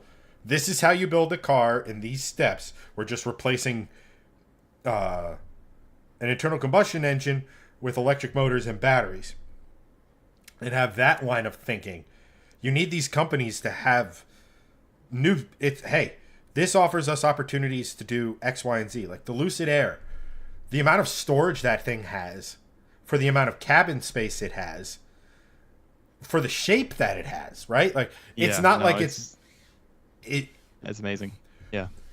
I think Jason Camisa in his review of it compared it to the EQS, whatever the Mercedes electric wagon is. Yep. And the Mercedes doesn't even have a frunk. Yeah, it's not even close. Yeah. Blows everything out of the water. Like you need people thinking along those lines because that's how because they're only thinking about making electric cars, better. It's not like Mercedes, who are at the time were probably thinking, here's our electric car. Okay, how do we get 600 horsepower out of a four-cylinder? By making the vehicle like 8 million pounds, right? Like they're developing a bunch of things where these small companies can be hyper-focused and push really good ideas, really different ideas, like, and everything. And I do eventually think Lucid, specifically, will end up being gobbled up by an OEM. And hopefully... Potentially, yeah. And hopefully... Because, again, anyone in chat will tell you, I am not Mr. EV. I don't hate EVs. I think they have their place. And I think, frankly, consumers have the right to purchase whatever the hell they want when it comes to a car. You want an EV? God bless you. You want, Ram 2500 with a 6.7 liter common rail under the hood? Absolutely. Go nuts. Have fun. Like, I don't care. Like, whatever you want to buy, you should be able to buy, right? But I do think, these EV companies that have creative thought, I'm shocked that OEMs haven't sort of copied Tesla in the sense of, now screens in cars are, an IMAX theater. And that's the only thing they seemingly copied. Now, don't get me wrong. There's things about Teslas I do not like adjusting the mirrors through a trackball on the steering wheel that you have to sort through like 9 different menus to get to. No, that's innovating for the sake of innovating, in my estimation. But there's a lot of stuff in these types of cars, them, Lucid, Rivian, you know, that OEMs are just not doing. They haven't figured out that, hey, if you do this, it makes things better, or this is what they, the buyer wants. Then in Rivian's case, they're like, what if we made the roof integrated into the C-pillars and the bed sides? That's a great idea, right? Like a dented. What was that repair? It was like something ridiculous. Oh yeah, yeah, I've seen those. That's yeah.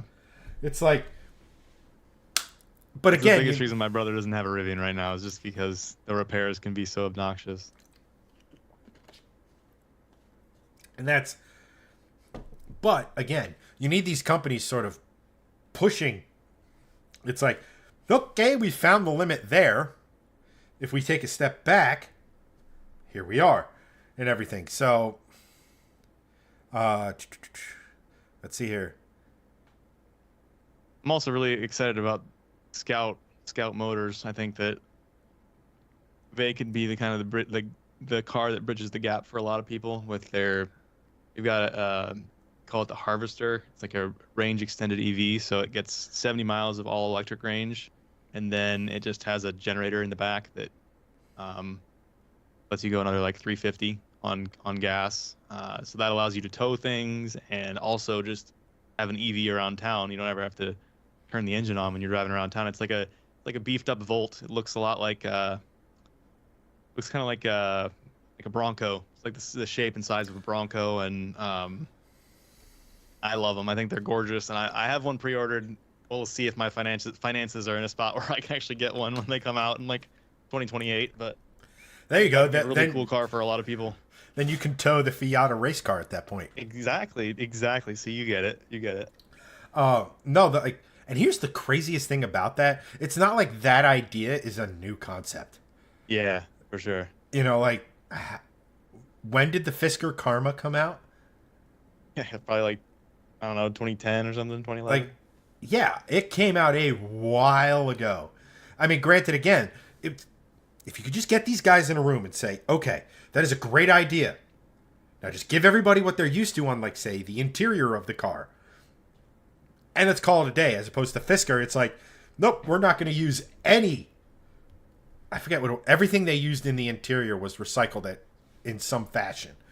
So, right. Like, that's cool. It looks cool. Kind of feels cool. Didn't wear well at all. Yeah. And, like, you have Henrik Fisker, a man behind some of the most beautiful car designs that have ever existed. The BMW Z8, the Aston Martin Vantage. I'm forgetting one of his other greatest hits. And I love the look of Karmas. I think they're really good looking.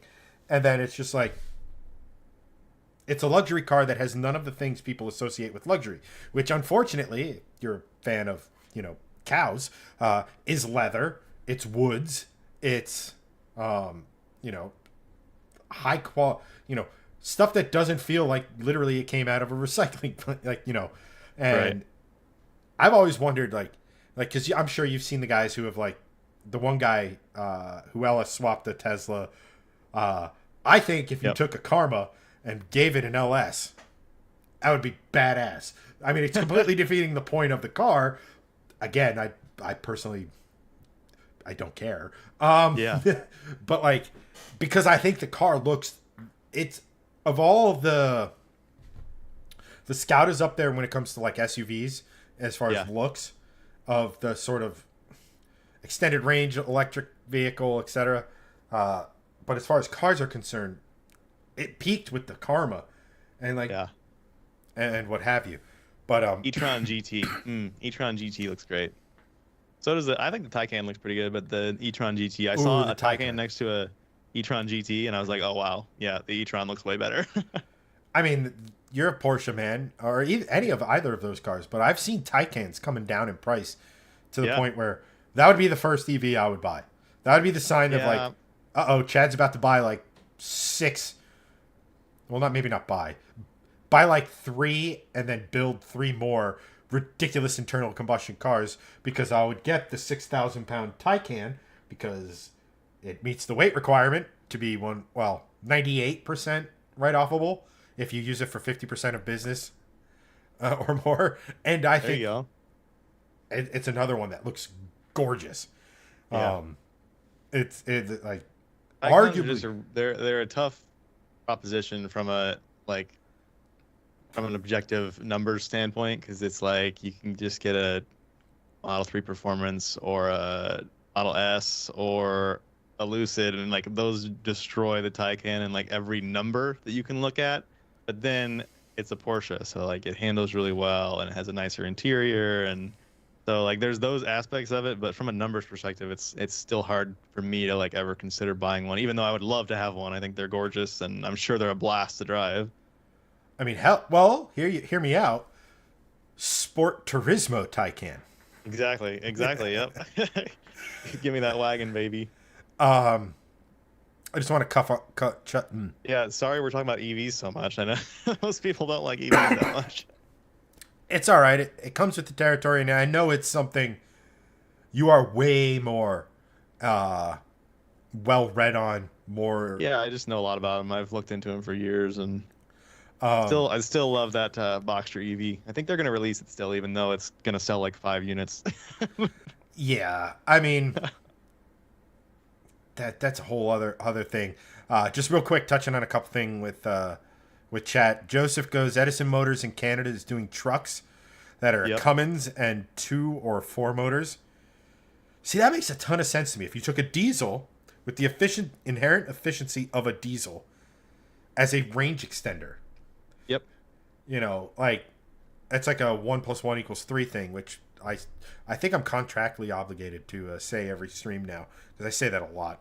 I find I don't know, content creator question. Do you find that you get stuck on phrases for like a period of time before you realize it, and then you never use it again for like a year? I think I catch myself pretty early. I'm like, when I say something like some new phrase or something, I'm like, why did I just say that? I just kind of don't say it anymore.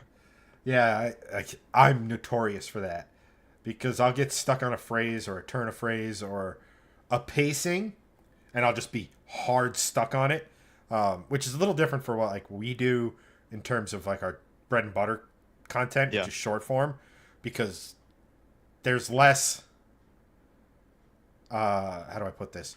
People will watch your stuff when it comes out repeatedly, like returning viewers, but they're not like scrolling through your video library like some people will do with like long form. For sure. So, uh, but Matthew goes, don't you think EVs are like cell phones? To bring the conversation full circle, and people won't keep them long term, which will cause its own set of problems. I personally think that's cars in general. I think cars are uh, have been recently designed to a sell by date or a fail by date or whatever you want to call it. Like it'll last. They're designed to be really good for 5 to 7 years, and then after that, who knows? Although you could also argue that they're getting really lazy with their engines. Hyundai, GM with the current crop of V8s with the thin oil, but I don't know. I I don't feel that way. I don't know why. I would want to see more of an explanation of why he would feel that that would be different for EVs than regular cars, besides the fact that they're just, I don't know. Yeah, I don't feel that way, really. I mean, I I personally look at EVs like they are. They're a car. They just make different noises to go forward or backwards, right? Like, and technically speaking, an EV could go as fast in reverse as it could in I was just in Forza Horizon 6. I have a Rivian that I just souped up like crazy, so it's got like 1,200 horsepower and reduced the weight by 1,000 pounds, and it in the game they modeled it that way, so I can go like 150 in reverse. I mean, yeah. Uh, like Metal kind of agrees with you. They're no different than gas cars. First owners of a lot of nice new cars tend to cycle through them kind of quick. Um, I mean, think about it, right? Like a lot of cars are leased. What's the traditional lease terms?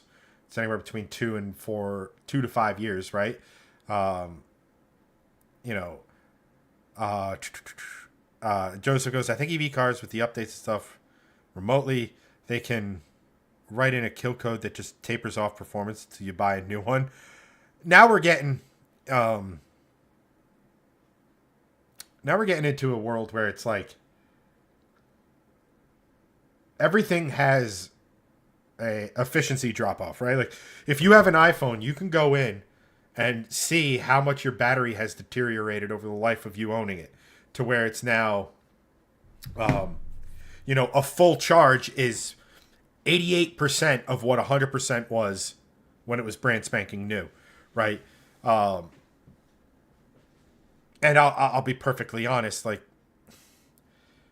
any manufacturers would be silly to do something along those lines, just because, especially in EVs, because they're trying to convince people to replace the cars they know, love, and know roughly how long they can own, how long it'll last them. If they do take care of the maintenance, it'll last them 10, 15 years or whatever, if they're the type of person to keep a car long term. Like if there was even the faintest whisper of that happening with EVs as opposed to just simple battery degradation, EV space be cooked, for lack of a better way of putting it. Matthew brings up the good point that, batteries are a ton to replace in electric cars, which is, again, one of those things where, again, we're in the infancy of mass-produced, widely sold electric vehicles.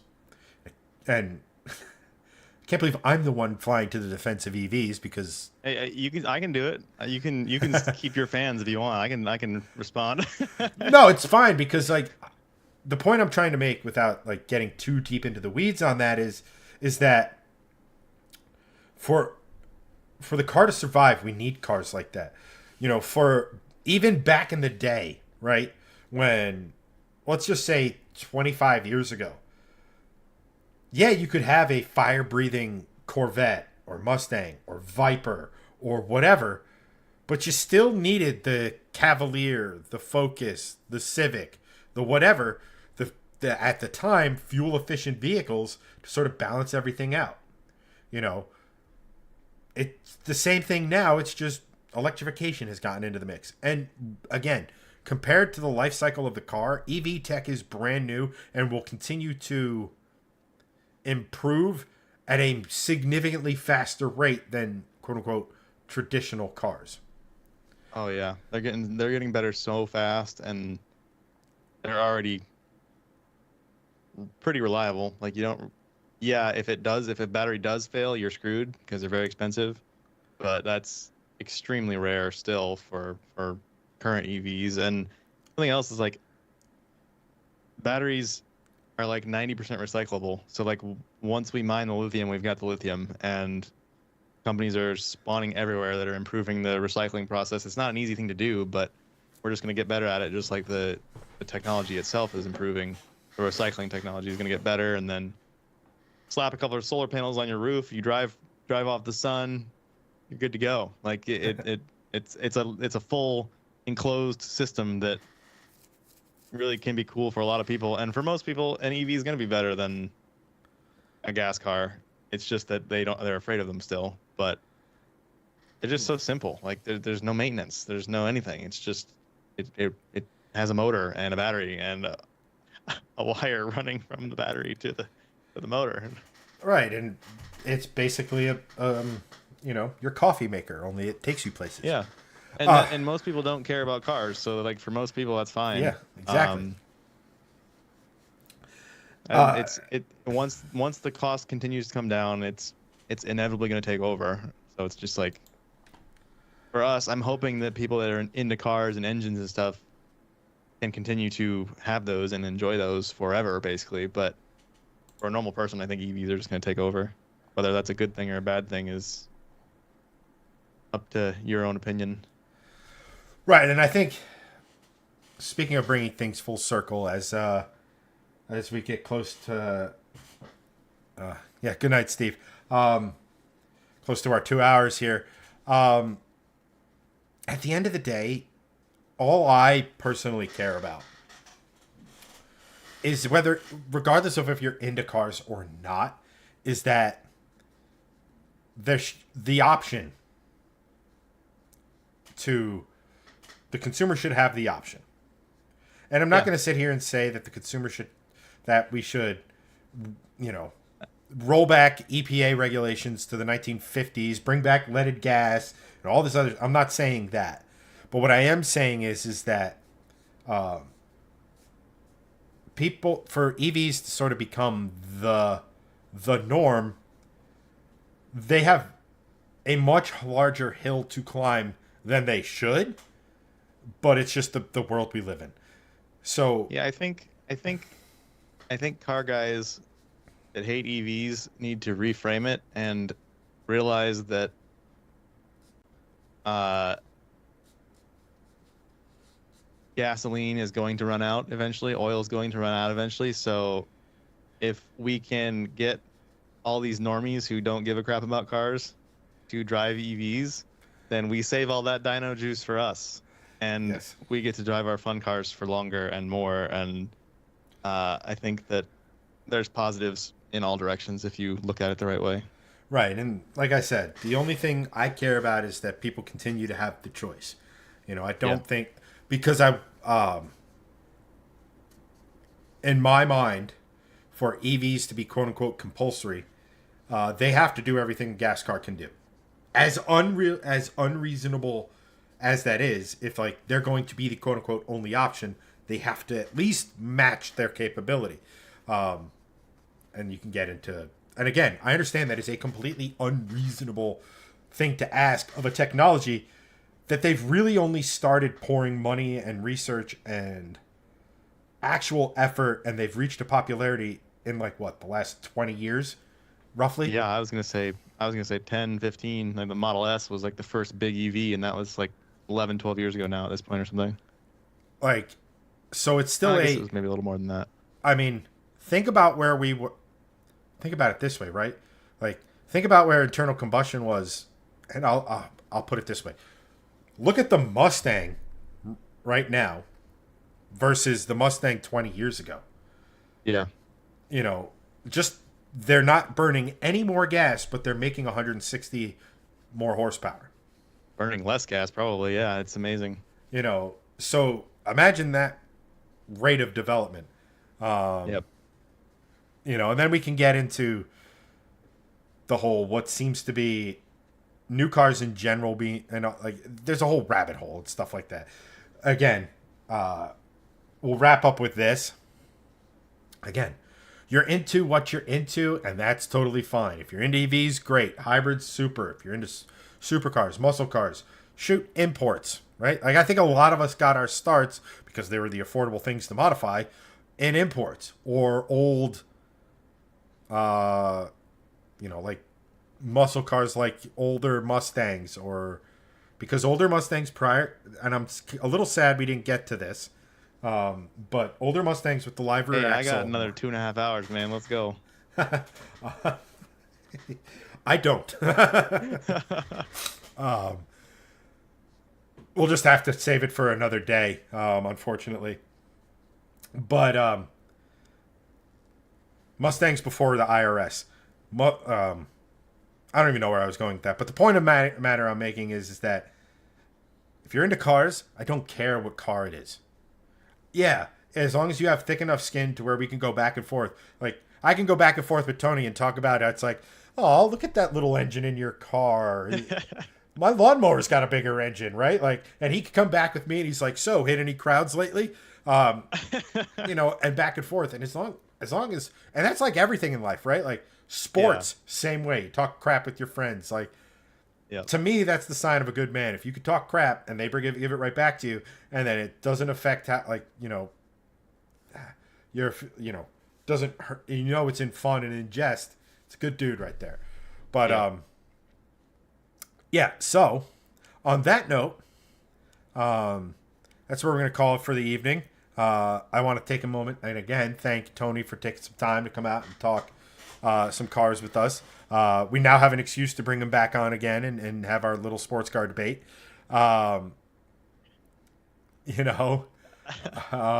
Because it is. Thank you for having me. It's always fun.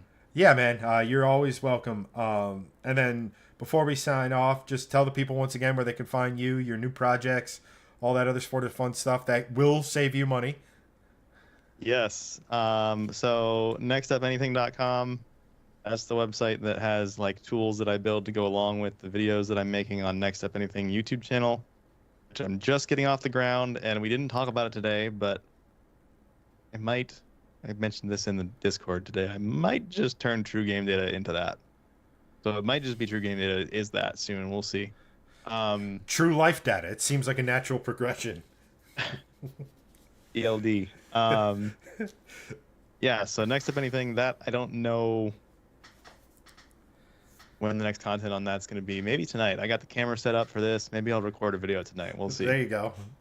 Um, and then openfuel.app, new website that I build that has hopefully fuel prices soon. I'm going to buy some advertising, get some people using it. In my opinion, super cool app that can help you find and navigate to the cheapest fuel around you, and also alternative fuels like renewable diesel and biodiesel and E85. And now I'm bringing in EV chargers as well. Get some advertising done for that and get it out there and hopefully get crowdsourced prices in. But those are the two things I'm working on right now. I got a million other projects too, but I'm not going to bore you with those.